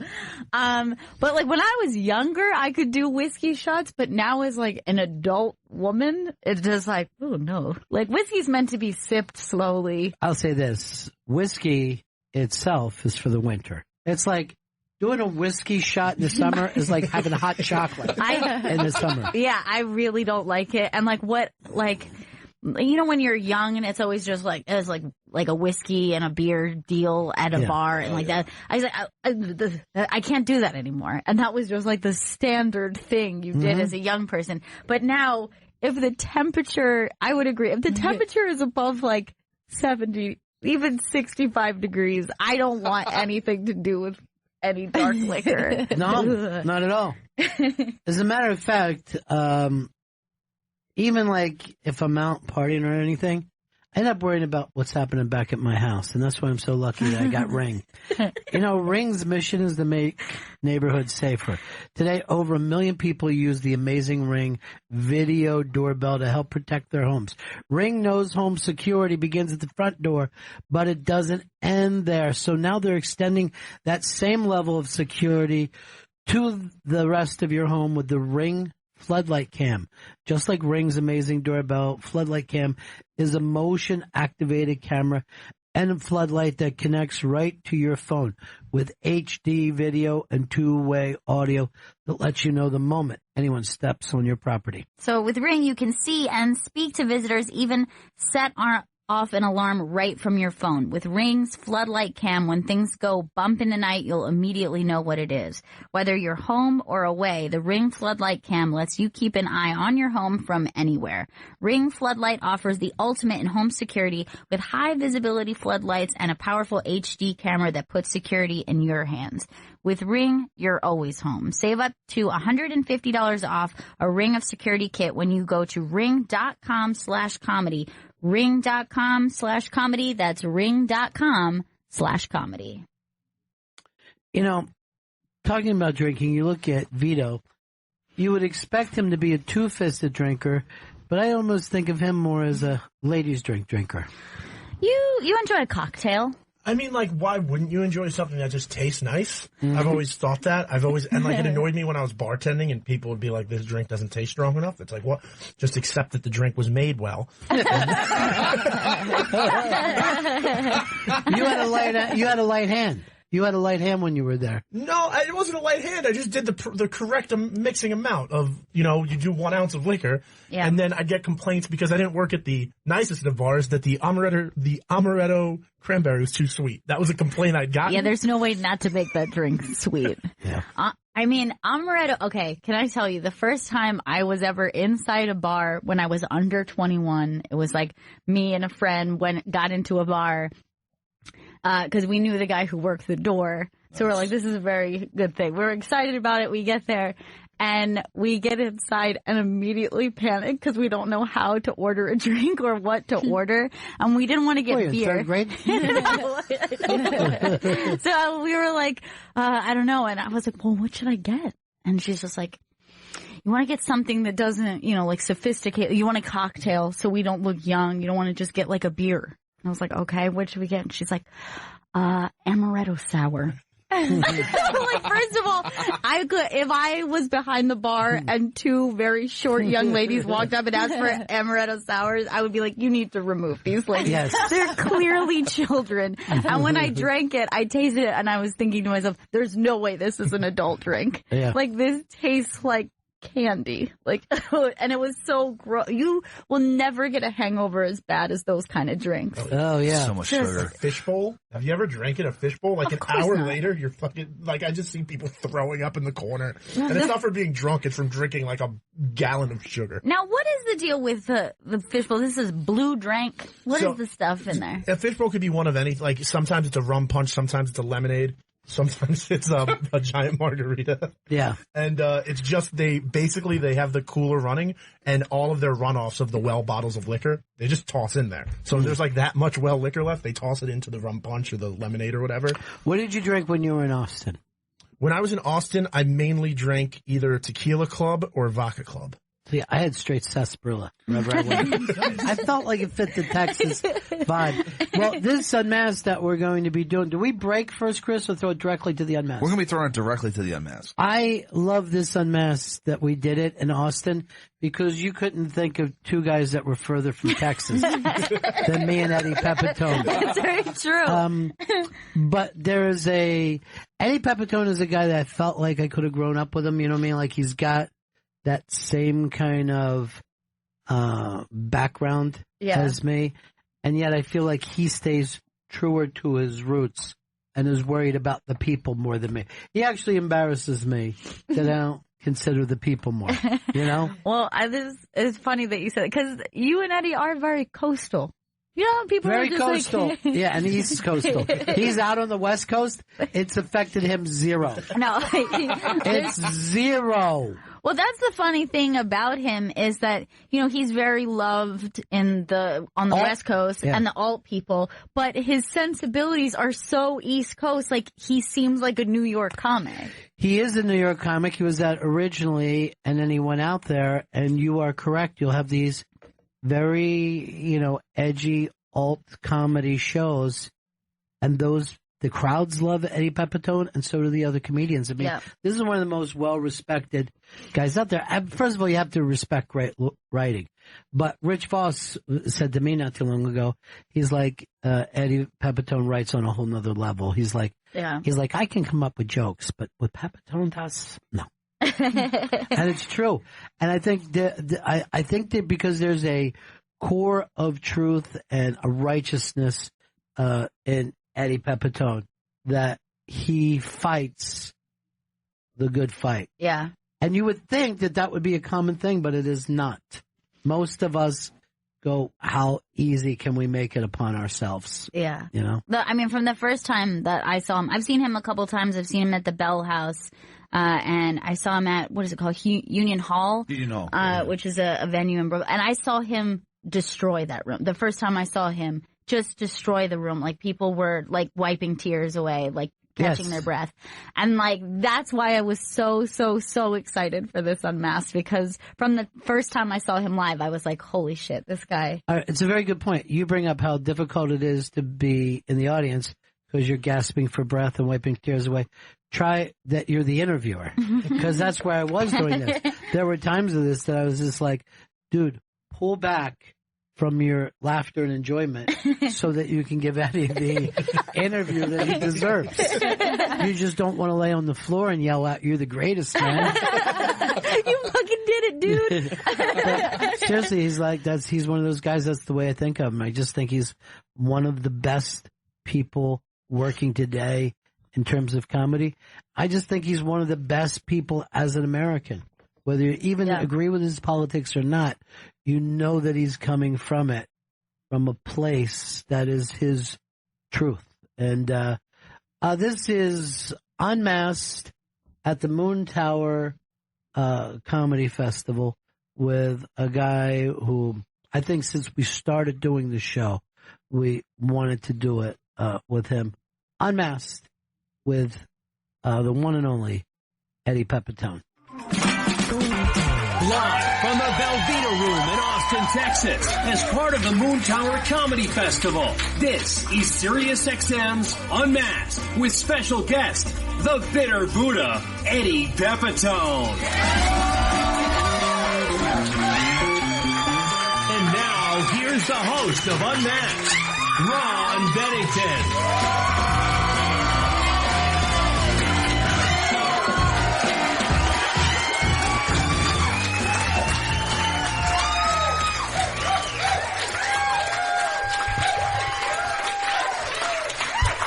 Pepitone, everybody. Oh, yeah. Ron Bennington. No. Oh, listen to that. Eddie was just talking to me about tearing down the corporate structure of America backstage. Shouldn't we, though? Isn't it about time? Like, why is it still up? I mean, you know why it's still up? Because people are afraid. Well, people are afraid of the mass chaos, and I don't blame them. Yeah. For that. It's like when I get up in the morning and my cats are meowing at me, and I have to feed them real quick, and at the same time take my pills, which are 4 different medications, and sometimes one of my pills will squirt into the cat food, and then you're like, fuck, is it gonna kill the cat? And then you're like, fuck it, what can prostate medication do to a cat? And those of you who don't know what prostate medication is, you haven't lived yet. So that's why we should take down the corporate structure. I got it now. Now I understand. Yeah, no, we should take it down because they're killing everything. We talked about how in New York City, how Central Park has saved the city from so much mental illness because there's actual nature, and the corporate structure is just tearing down everything. I think this administration now is talking about, if they haven't done it already, which is unbelievable, they're just opening up the public parks to oil drilling or whatever the fuck. Yeah, let's make Yellowstone. Let's fucking, Yellowstone. Let's drill for oil. And can the campus move out over here? Exxon is here. If you ever want to see why the national parks are important, go to Niagara Falls, where they didn't have time to make, that wasn't made a national park first. And it's an absolute shithole with a beautiful falls in the middle of it. Exactly. It's surrounded by a horrible area, right? Like you as you're driving, and I did it once, you're driving in Niagara Falls. It's like Biff 1 and Back to the Future 2, and he got the falls. It's just frightening. Yeah. But, it's funny because we're in Austin right now, and there's a kind of a different mindset. They, at least here, they sound like they push the big corporate stuff back, and they let, strange, interesting people run businesses. Right. And you're like, why can't everywhere be like this? Why does it all have to look like a fucking 7-Eleven across the whole country? Yeah, it's nice that the chain, are the chains out of here? They're kind of pushed back a They're pushed bit. back a little, right? Even though there is the mothership of Whole Foods over here, which I went in today, it just feels like Logan's Run, if you know that fucking movie. Like, you're in Whole Foods and there's escalators, and like, where is the fucking hot salad, but where's this bar, where's the food bar, and like, Yeah, I like the other place, Half Foods. It's it's smaller, but there's not a lot of comedians that'll go and work the places that you go with your material. I always find it interesting that I have no choice. Yeah, I was brought up such a ardent lefty by my father, who was a union leader for a while, and it got in my soul, and I just, most comics just talk about dating and fucking, and isn't it crazy, these new pants? And you fucks eat it up. I see you fucks. You're like, the new pants! I fucking love that guy! People love, I'm kidding, but people love, just the commonality stuff. Like, oh yeah. Like, people love, talking about movies, all that shit.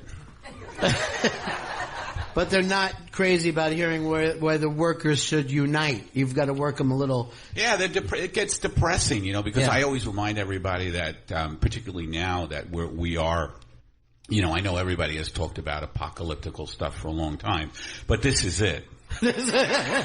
People don't like to hear that on a Saturday night. They're like, hey Margaret, why the fuck did we come here?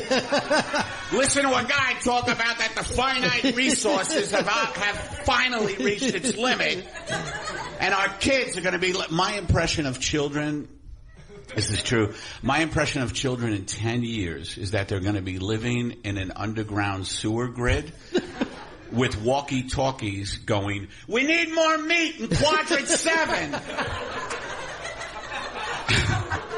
And parents are still going to have on the back of their cars, "My kid gets the most meat in quadrant 7.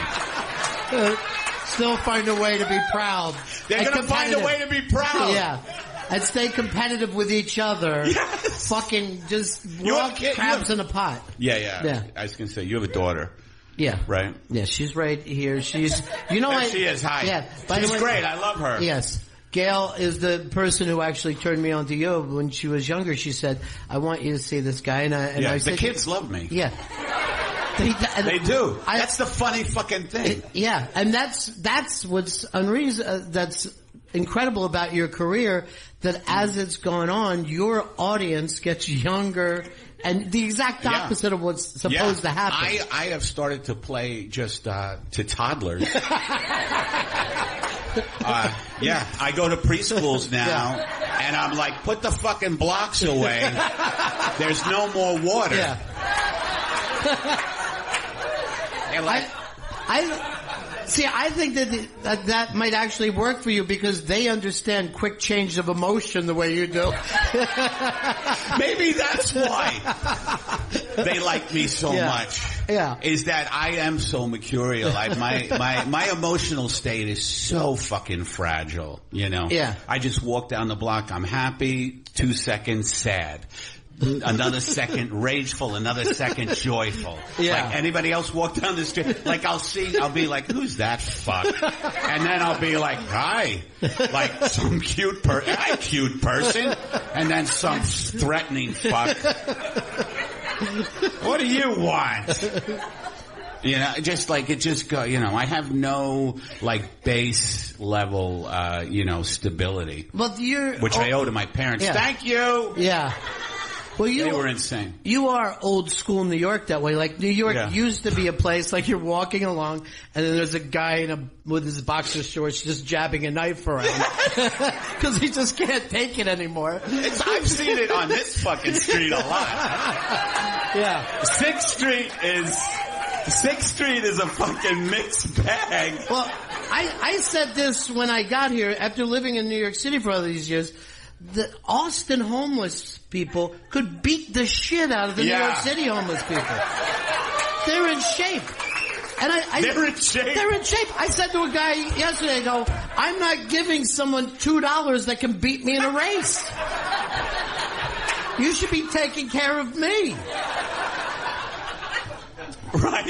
Right. Well, the Austin homeless have a good fitness program. They have a soccer team right now. They're unbelievable. Yeah. But and after the game, they just go around en masse begging for food. Help, we won, please. Please help us. Now, the other thing, of course, about you is that's amazing as you go from these periods of rage to really light periods of like spirituality that, again, most comics don't even touch on those type of things. Yeah. Well, for me, it's just a matter of survival. Because I get so enraged, I've had to kind of turn to like Eastern Buddhist stuff, which is still very hard for me to access. You know what I mean? Like when I meditate, if I meditate in a group, I get very competitive. And like I kind of take it like wrestling. Like I'll get in another meditator's face and say, my mind is way more still than your fucking mind. My mind is like a sheet of ice. Yours is like it's got the ripples, like a kid throwing a fucking stone across it. Asshole. Your mind is just a skipping rock while you're meditating. Yeah. That's great. But I think,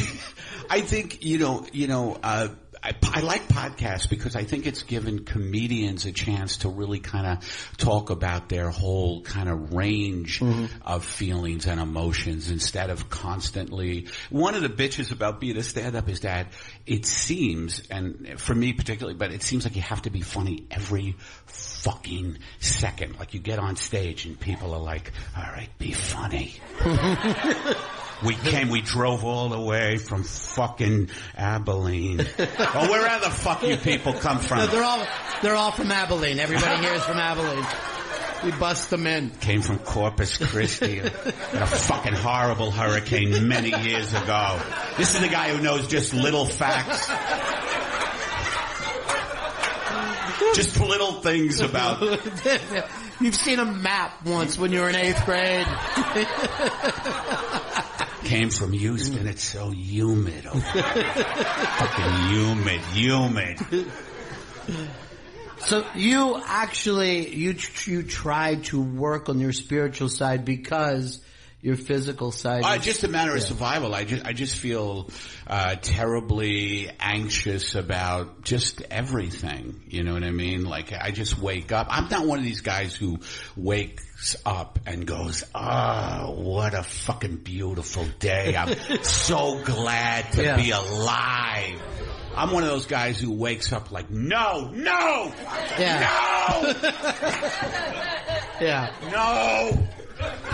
Why? I can't tell you how much I would have paid to be sitting next to you when the election started rolling in that night. Everything that you thought was going to happen came true for you. Yeah, I'm a little pissed off, actually. No. Everybody, now all the comedians are getting, political, but I mean, I saw this shit coming many, many years ago. I guess the silver lining is that Trump, the Trump presidency has awoken people, up a little bit. Like, oh, okay, maybe we should do something about the, complete takeover of everything we love. Yeah. Maybe.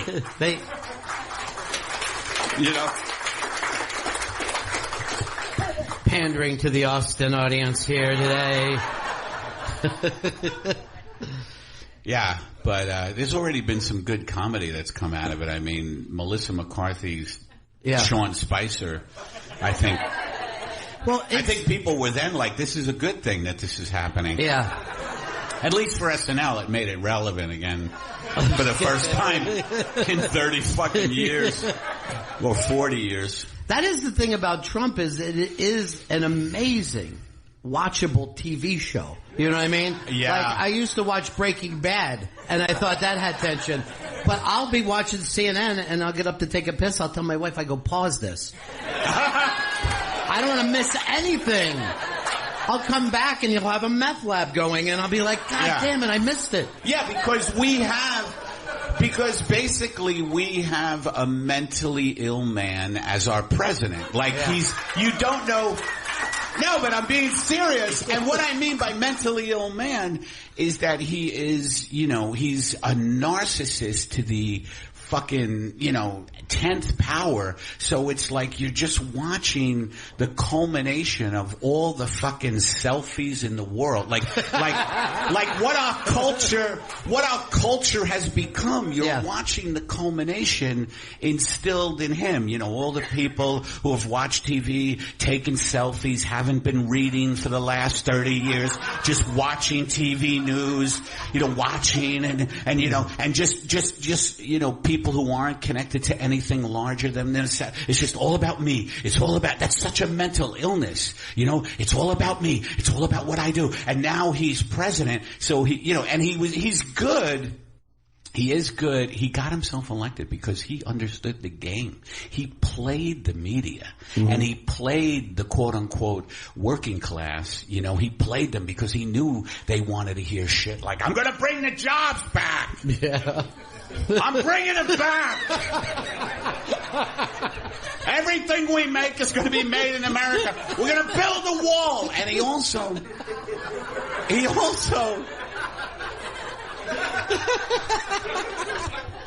tapped into everybody's fear. you know, like he was like, these fucking people are bad. He doesn't even specify. He just says they're bad. They're bad. They're bad. He actually says shit like that, like, oh, it's awful. And everybody, and all the average Joes are like, it is awful. It is awful. He's right. He's right. Yeah. But I think, in all fairness, he should come out in like some kind of clown makeup with a little ruffled collar. Like, it should be made into kind of a French absurdist thing, and there's like a trapeze behind him, you know, with fucking one of the Supreme Court justice, something. Because we have a reality TV star as our president. Did you ever see Mike Judge's movie Idiocracy? Yeah. We're living it. Yeah. Yeah, Right? Mike is an Austin guy, right? So is he in Austin? Oh, I forgot about that. Here's what you forget. Everybody in Austin likes anything that comes from Austin. They're very supportive of Austin here. But he is great, though. Yeah, he's amazing. All the Austin artists are great. I like to shit on them, but they're all fucking fantastic. I mean, are they all fantastic? Yes. And look, but yeah. But this is also, and then you're a New Yorker, and like for years we could never get a New Yorker elected because the people around the country hate New York City. They do. And they hate, you know, and they think we're assholes, and we are. But then they're fucking pussy. They're pussy. Yeah, but then they go and elect even somebody from people from New York City who think is a fucking asshole. I know. You're like, you went and picked the worst fucking New Yorker you could. What are you fucking doing? It's bad. Yeah, I can't believe he's from Queens. Yeah, I know assholes like that. Yeah, in Queens. Sure. But there's a level of confidence that he has, though, that is like people buy into. And it reminds you of that book, The Secret, where you're supposed to use... I love The Secret. Yeah. Like, you're just supposed to use your spirituality to get things to come to you, and that's what he's done. Like, I fucking think he's the only one that made that book work. And then his children are confident, too. His children are like Will Smith's kids. They just think they can do anything. Really? Yes, the whole family is very confident and rich. I know they're very rich, yeah. You think they're getting humbled though, because they're getting so lampooned by everybody. You'd have to let it in. They don't let it in. Yeah, they just sit around there having dinner going, we're doing great. We're doing unbelievably great. Like everybody... Doing fantastic. Yeah. You think that at some point we're going to get satisfaction with this. Like there's going to be... No, it'll never fucking happen. This just goes on. And I think in another 8 years, we're going to elect Baron Trump.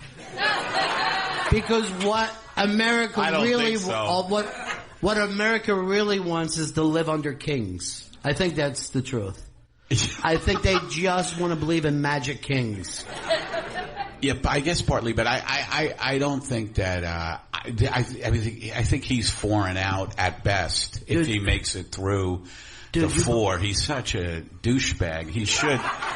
You believe in the good of people. You really do. And that's because you're a union guy and you think that people are going to come together. They're not, Eddie. Well, it's been, I mean, the march is, the women's march was huge, right? Yeah, it was gigantic. And what's the next big one? Is it May 1st? It's today. It's what we're doing is it's Earth Day, and the scientists are out there saying, seriously, look at the map. This place is fucking burning up. And, we're like, we don't care. Not really. You think the scientists are out there today, right? So a lot of white jackets, like yes. That would be funny if they were all in white jackets with little pen holder and just walking up and down with crap. Where are they? They're all over? All over the place, yeah. I saw one of them. They just had 8,000 guinea pigs. They were just fucking marching down the street, pulling a wagon. Listen to us.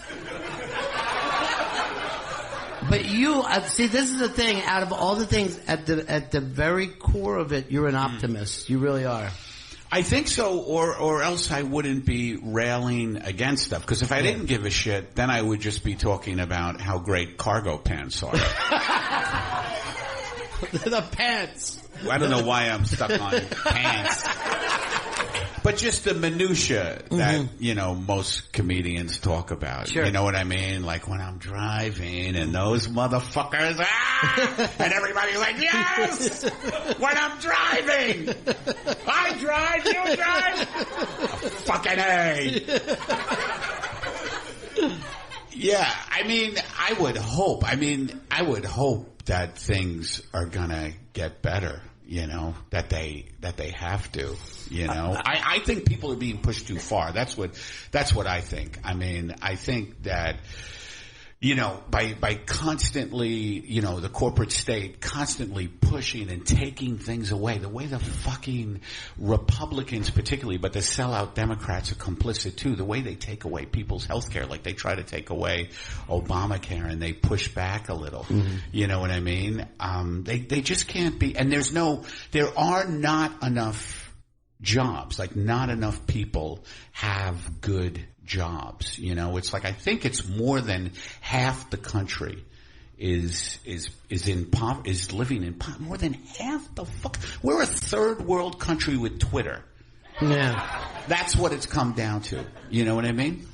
Well, the jobs. It's got to get better. It's got to. What are people going to do? You know? Yeah. Well, the jobs did leave, and when I was a kid, everybody on my street, I knew what their father made, the physical thing that they made. And I come from an industrial town, so there was a lot of union. Yeah, there was a lot of union jobs there. And then somehow they blamed those people on the reason why we had to have Chinese children make our fucking cargo pants. Right. You know? Right. The union guys make too much money. Yeah. Which, you know, no, because they actually were able to live a decent life, and that's a no-no. Yeah. That's a no. What do you mean?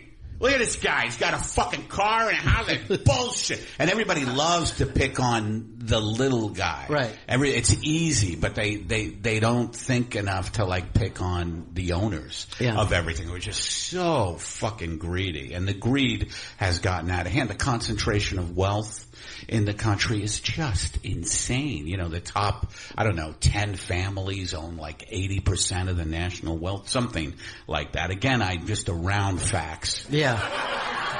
But you know what's weird is like people want to protect those guys because they think somehow like maybe I'll get there. I know. While they're fucking, they're just selling their blood. Look, the only reason I'm selling my blood today is I got some things in the hopper. But I got an app. I got an app that shoots a dart of people's asses and it's gonna fly off the fucking shelf.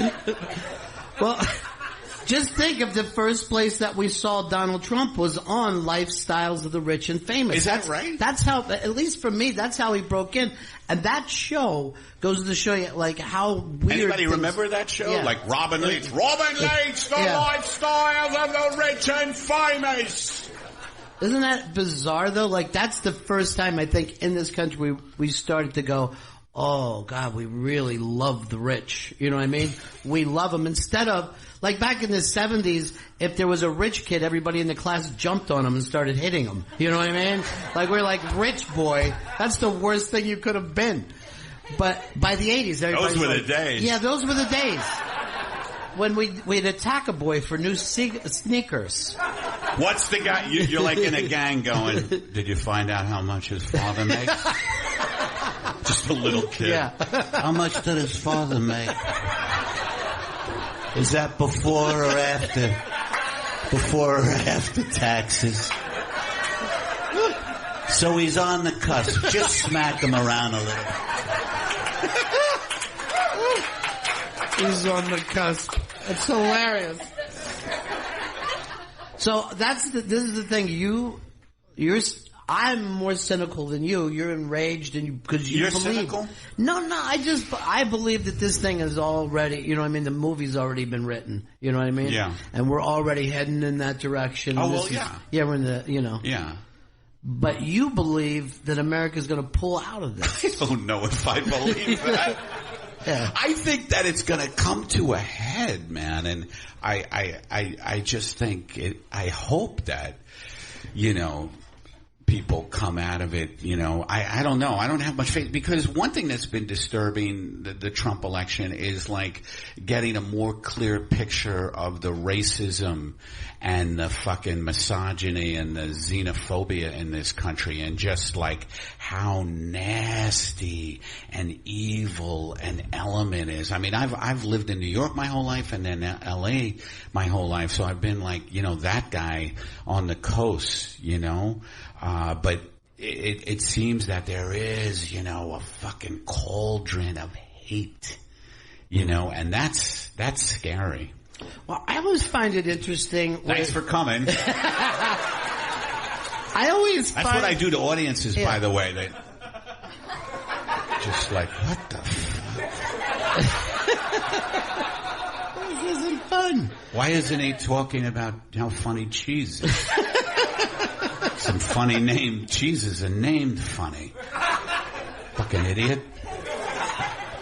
I always find it fascinating because if you look at, you know, New York City and everybody is stuck together and moving back and forth, it seems like, okay, you could get why things would break out, but why is there racism in states that there doesn't even seem to be that many black people? Like, why are they chanting "Build the Wall" in fucking Wisconsin? You're like, you're not having any Mexicans running around here bothering you. The fuck you care about the wall for? Yeah. They should be chanting shit like, better eggs! We need better fucking eggs, more durable shells!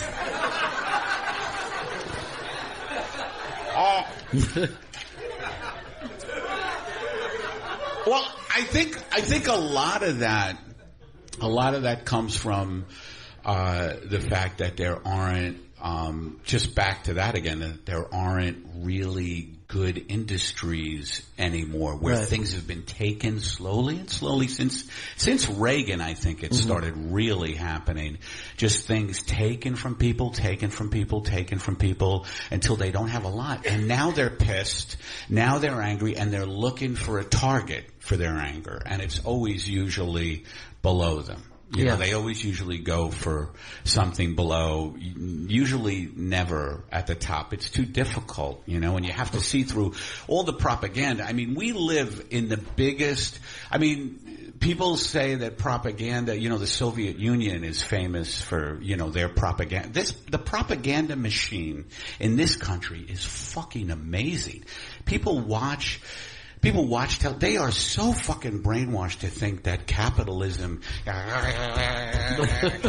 it's good, we live in a good country. You know what I mean? Like they watch fucking the news and they think, and they just get fed this horse shit, you know, and they eat it up.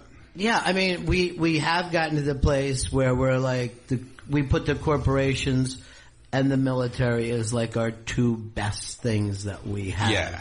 The military particularly, the Pentagon, the people who run it, not the soldiers are pawns, but I mean, the military is just 64% of discretionary spending goes to making all these fucking bombs. The United States has 800 military bases around the globe.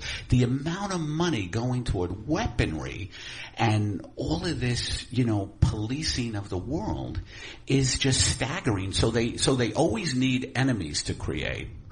You know, they constantly, it's Syria, it's Libya, it's this, it's that. They'll always be enemies so they can justify just this huge fucking war business. And they do, and it's amazing. And they just go around killing people, and everybody fucking, waves the flag, and they have less and less. Yeah. And I have a bit where the jet fighters fly overhead of the NFL stadiums, and I wish the announcer would be truthful, and he would say, "Ladies and gentlemen, these B-52 bombers that are flying overhead, each one of them could be 35 libraries in your community. You can actually have an infrastructure that works and public education, but instead all you have is an outward manifestation of imperialistic evil."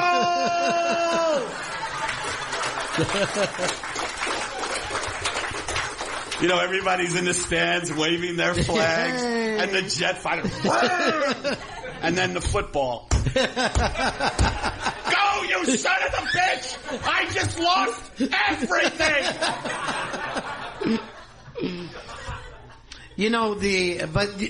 that does have to be marketed all the time, like you said. We have to. Yeah, it came out that the military was paying NFL teams millions to do all of that pomp and circumstance before the games. You know? I find it fucking disgusting. I just want to see the games. I'm a big sports fan. I don't need to see the fucking Air Force flying overhead, scaring the shit out of me.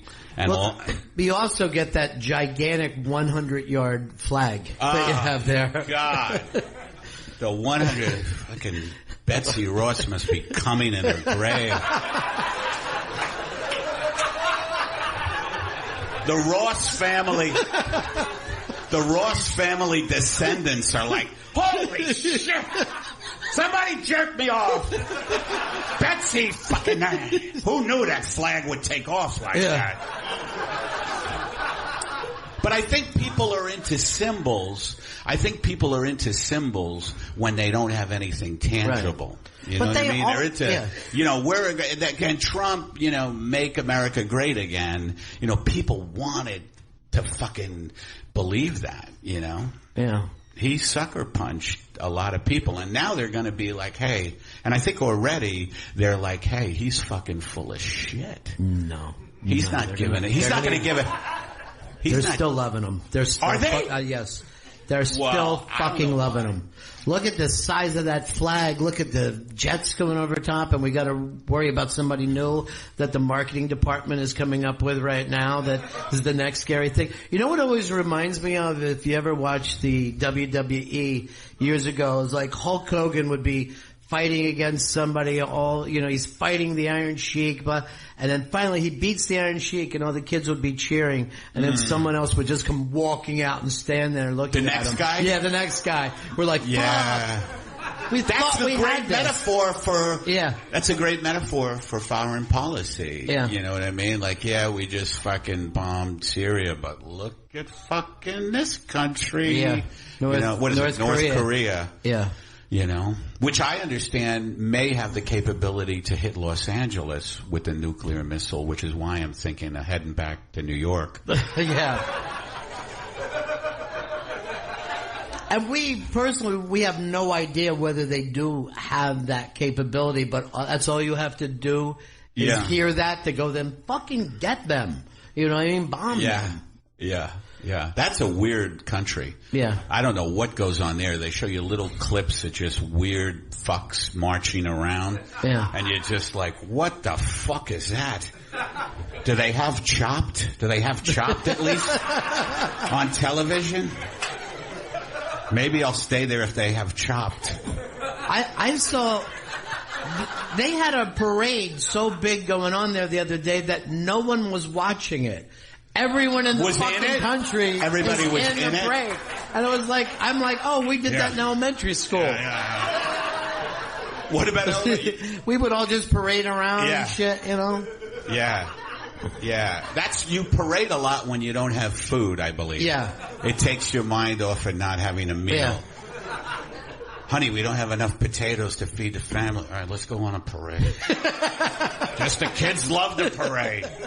Maybe we'll find something en route.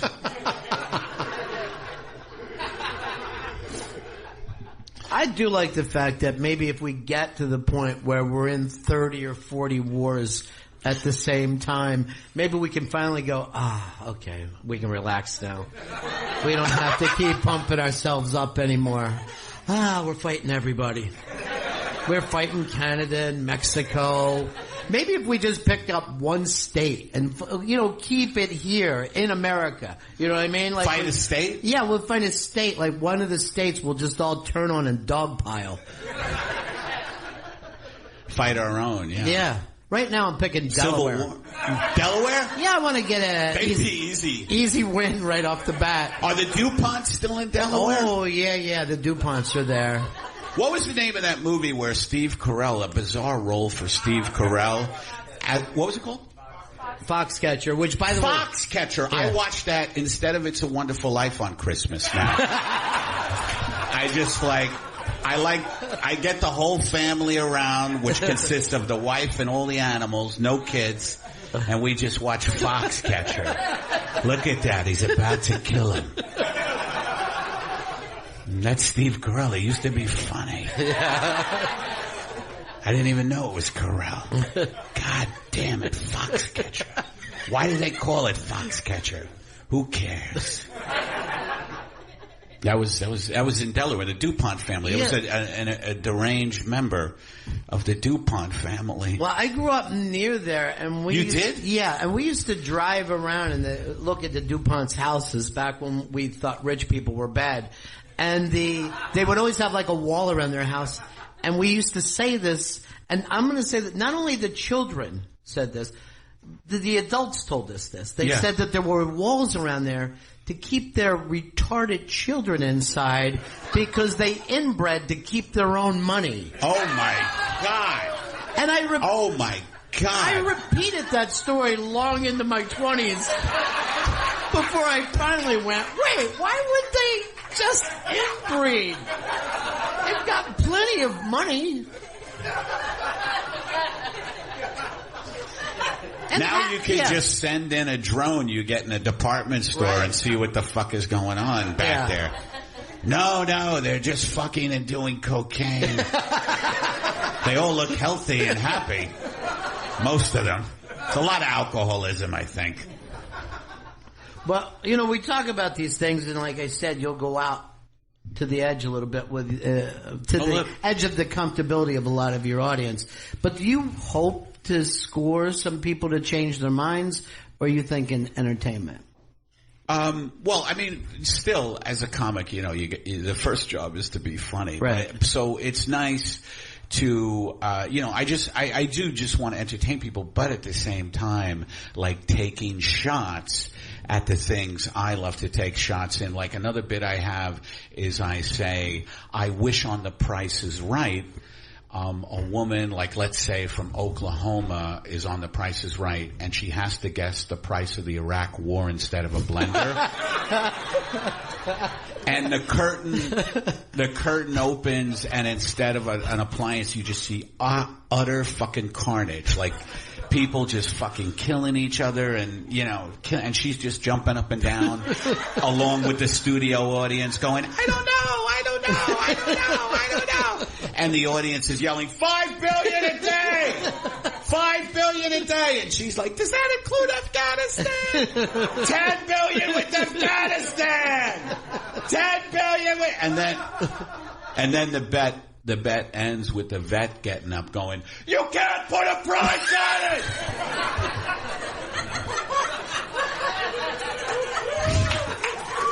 I lost everything in that fucking war! Poor people fight rich people's war! They tell you it's for oil. It's for fucking... They tell you it's for democracy. It's for fucking oil! Look at me! I'm one of America's children, and I am shattered! And then she always guesses low. $1! They get nervous and get low. So that's an example of like a bit, like a political bit, but it's gotta be made kind of funny. You can't just be like, fucking, even though I do that too when I just get angry. But when you started, you were far from doing this kind of material, right? Yeah. When I started? Yeah. Yeah, I just wanted to, it's terrifying to be a stand-up, especially when you just start. Because, just getting in front of people, I like to call them the masses, it's just fucking horrifying, and being a comedian, you need to get, it's the one, art form where you have to get laughs. But as you grow old, as you get more experience, you realize, okay, I don't have to get a laugh every fucking second. I can let things breathe. But, when I first started, it was like, okay, how do I get him to like me? How do I get him to like, I was doing characters. I would come on in wigs.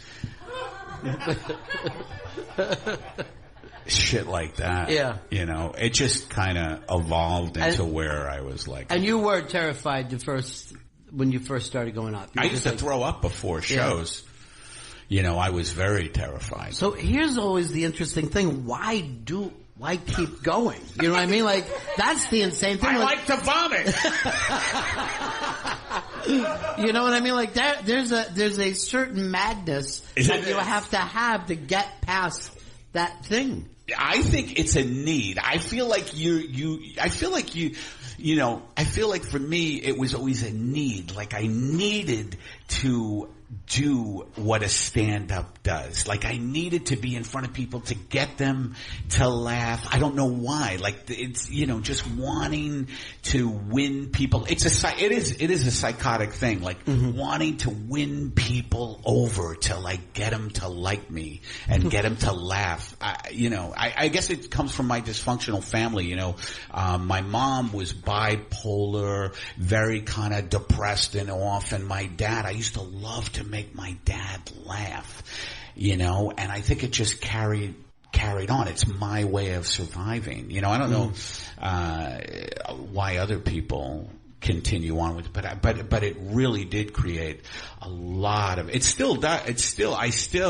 there are certain, I've gone through so many different types of shows. Like I did the Edinburgh Fringe Festival, which was fucking harrowing the first year I ever did it. It was in the basement of this bar in Scotland, and people fucking love to drink. And I was in, I hadn't ever been to Scotland, and they just seemed really rowdy. It was like all stone. It was like a stone bar, just made of concrete. And I remember sitting there was no green room, and I would sit on a stairwell, and I just hear people passing me going, "Who's this fucking cunt coming up next?" And I would just be in the stairwell going, "I'm so far from home." I felt so far from home. I was like, I love my dogs. And then it's funny, you get in front of them and you're like, okay! And like something takes over. Yeah.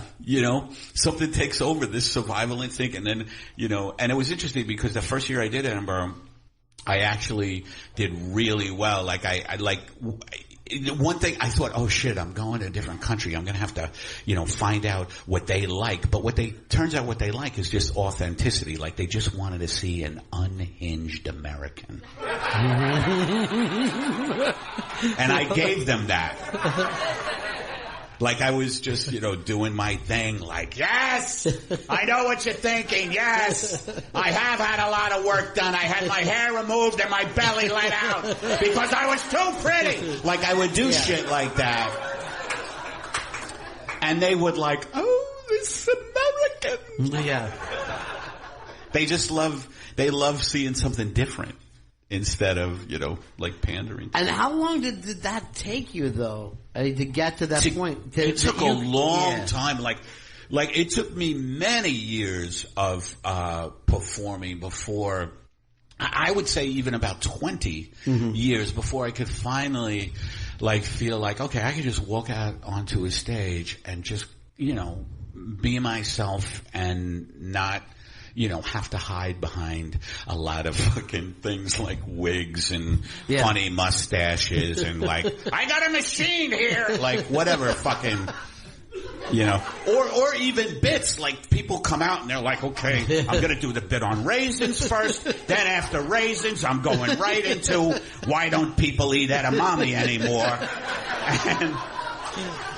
And then I'm going into the thing about, you know what I mean? Like, you don't have a set list at all when you walk out? I do. Of course I have. Yeah. I do have the set list with me. You know, I always have it there as like a talisman, like, okay, in case, you know, because I still at this point, you know, I have had some pretty good bombs. Right. Every once in a while I run into an audience that is like, fuck you. Fuck you.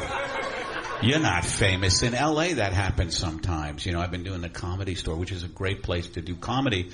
It's right in the heart of the fucking narcissistic shithole, you know, that is America. You know, what is the fascination with celebrities in America? Like, everybody is just so fucking, when did that happen? Like, you know what I mean? Like we worship fucking celebrities. So sometimes in a place like the Comedy Store, there's a lot of famous guy, like very famous, like much more famous than me, who perform. Like, I'll follow Judd Apatow or Jeff Ross or something like that, who are great, you know.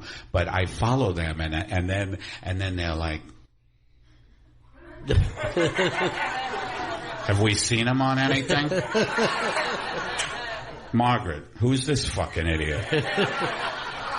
I don't think he's famous. Hey, buddy! Get famous! You fucking idiot! I lived through you! I have to get up every day and fucking just fucking live like an animal. And if you're not famous, what am I here for? I exult in your fucking pedestal. And you aren't on it. You're kind of where I am. So now you're a mirror for me? Fuck you, I want a mirror. If I want to look in a mirror, I'll look in a mirror. So that's what you carry to the stage, knowing on a nightly basis at the comedy. But I've had a couple of audiences like that, and you know, it's funny because like I have the set list, but I realize what they really want is just to, like, I'll go after them. I'll say exactly what I just said just now. I'll go, oh, I'm not famous enough for you. Well, I was on Two Broke Girls twice. Which is true. Yeah. Do you enjoy the acting? You get a lot of roles. Yeah. I do. I after doing stand-up, acting is usually it's a piece of cake. Like, especially kind of television work in LA compared to like fucking doing live stand-up where you really, like, doing an hour and you really have to fucking be able to switch gears a lot and go into all kinds of things. Acting, you get a script, and, you know, if the sitcom, you know, like Two Broke Girls, and you're like, oh, really? So you do like toast. Here's your $8,000. Thank you. See you next time. Please, I'm available if I get $8,000 for that. So you do like toast? I usually fucking, I hate this, but they usually typecast me as, like, you know, and I see myself as like a Newman Clooney, but they typecast me as like butchers. I'm always playing butcher. Yeah, all right, you want to... oh, I know, Mrs. Fredericks. I don't know why we don't have good ham. Where do I sign the contract? I just played the butcher. I think I was getting $11,000 for that. So you're always happy to get them. You're happy to get these It's roles. such easy money, usually. Yeah. It's like so ridiculous. I mean, there are some parts I've had where it's like, you know, indie movies, which don't pay you anything. And it's like really difficult acting stuff. But I do that because I like the project, you know. But it does stretch me. And I took acting classes in Manhattan for years. In New York, so I have a theater background, you know. So I like doing it. It's a challenge. It's a different muscle than stand up, you know. So I love doing that stuff. Well, one of the breakthrough bits for you too was the commercial bit that you did about the shirt being clean. And have you ever done any commercial work? I did recently. Key and Peele. I always say I'm not going to be the face of the corporate state, but Key and Peele had a commercial thing that they asked me to do, and they were like, "It's $30,000 up front," and I was like, "Okay." It was for a company that I didn't think would be that bad. They were called, like I wouldn't be the spokesperson for, I don't know, Exxon. You know what I mean? Unless it was really good money. You see me like the big anti-corporate guy, like in the Arctic shelf going, "Hey, we didn't melt it." Come on. It's not Exxon. I'm Eddie Pepitone. A couple of polar bears still have land. Why are you so mad at Exxon? All right, Prince William Sound was a misstep. All right, I'll give you that. So what was the Key and Peele thing? It was not funny at all, it turned out. I thought it would be very funny. It wasn't funny, because the corporate guys always are like, we can't, that's a little too edgy. Let's just keep it really unfunny and boring. The same thing that they do with Hollywood comedies most of the time. Absolutely. They all get together and work on it until it's dead. Absolutely. Hey, why the fuck is this thing so funny and relevant? Who's responsible for this?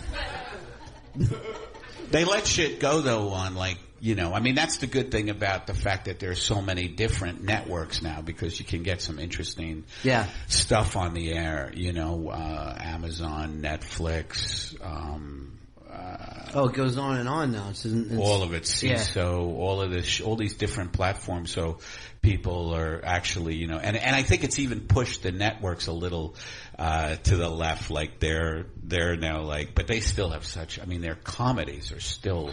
I don't know. Is there a funny comedy on network television? Modern Family is pretty funny, I guess. Yeah, until 2 years ago, but. They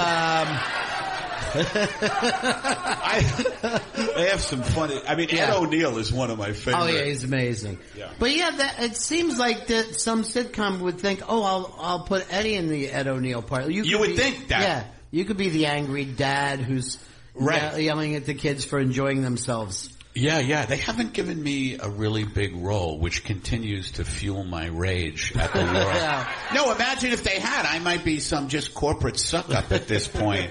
Like living in a gated community going, no, I think Trump is not that bad. Let's give him a chance. Come on. Yes, I know they're hunting in zoos, but so what?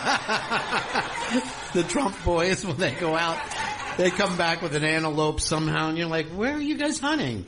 I think those motherfuckers with that wild game hunt, what pieces of shit. Well, when you get posing with like a fucking endangered animal, it's like, why don't we just shoot you? Yeah. You ever see that shit? It's like, let's just shoot. That's when I get really you ever get to the point of that rage? Like for me, it's animals. Like I fucking love animals. And when I see like that dentist, that fucking dentist, shot a lion from Minnesota. Where was he from? Minnesota. He shot in a preserve. They went into a preserve where they're supposed to be protected. And I'm just at that point, it's just like, I just wish the good people of the world would just come together and just fucking wipe the assholes off the planet. But, you can't do it that way. I think it's amazing that you would get on a plane and you're flying to Africa with your fucking gun when there's so many rats to shoot already. And they're not easy. Those fuckers are fast. I'd be much more impressed if you said, look, I shot this rat, then look, I got a rhino head right here. Who couldn't hit a fucking rhino? Yeah. That's not impressive. Well, it should be the smaller the animal. I shot a fly. You fucking believe that? A tiny fly. Yeah, but when you're posing with the fly, you look like an idiot. Like, do you got it, honey? Zoom in. It's an iPhone 7. It's got a great camera. Oh, come on, baby. What do you mean it's grainy? Fucking God. damn it. What? A call is coming in? Just decline it. Will you fucking take the picture of the fly? Yes, it is dead. It's dead. Oh, fuck, it wasn't dead. All right. Everybody, one of the funniest people on the planet today. Oh, thank you. And a favorite of every comedian that I know, Eddie Pepitone. Eddie, thank you so much, my friend.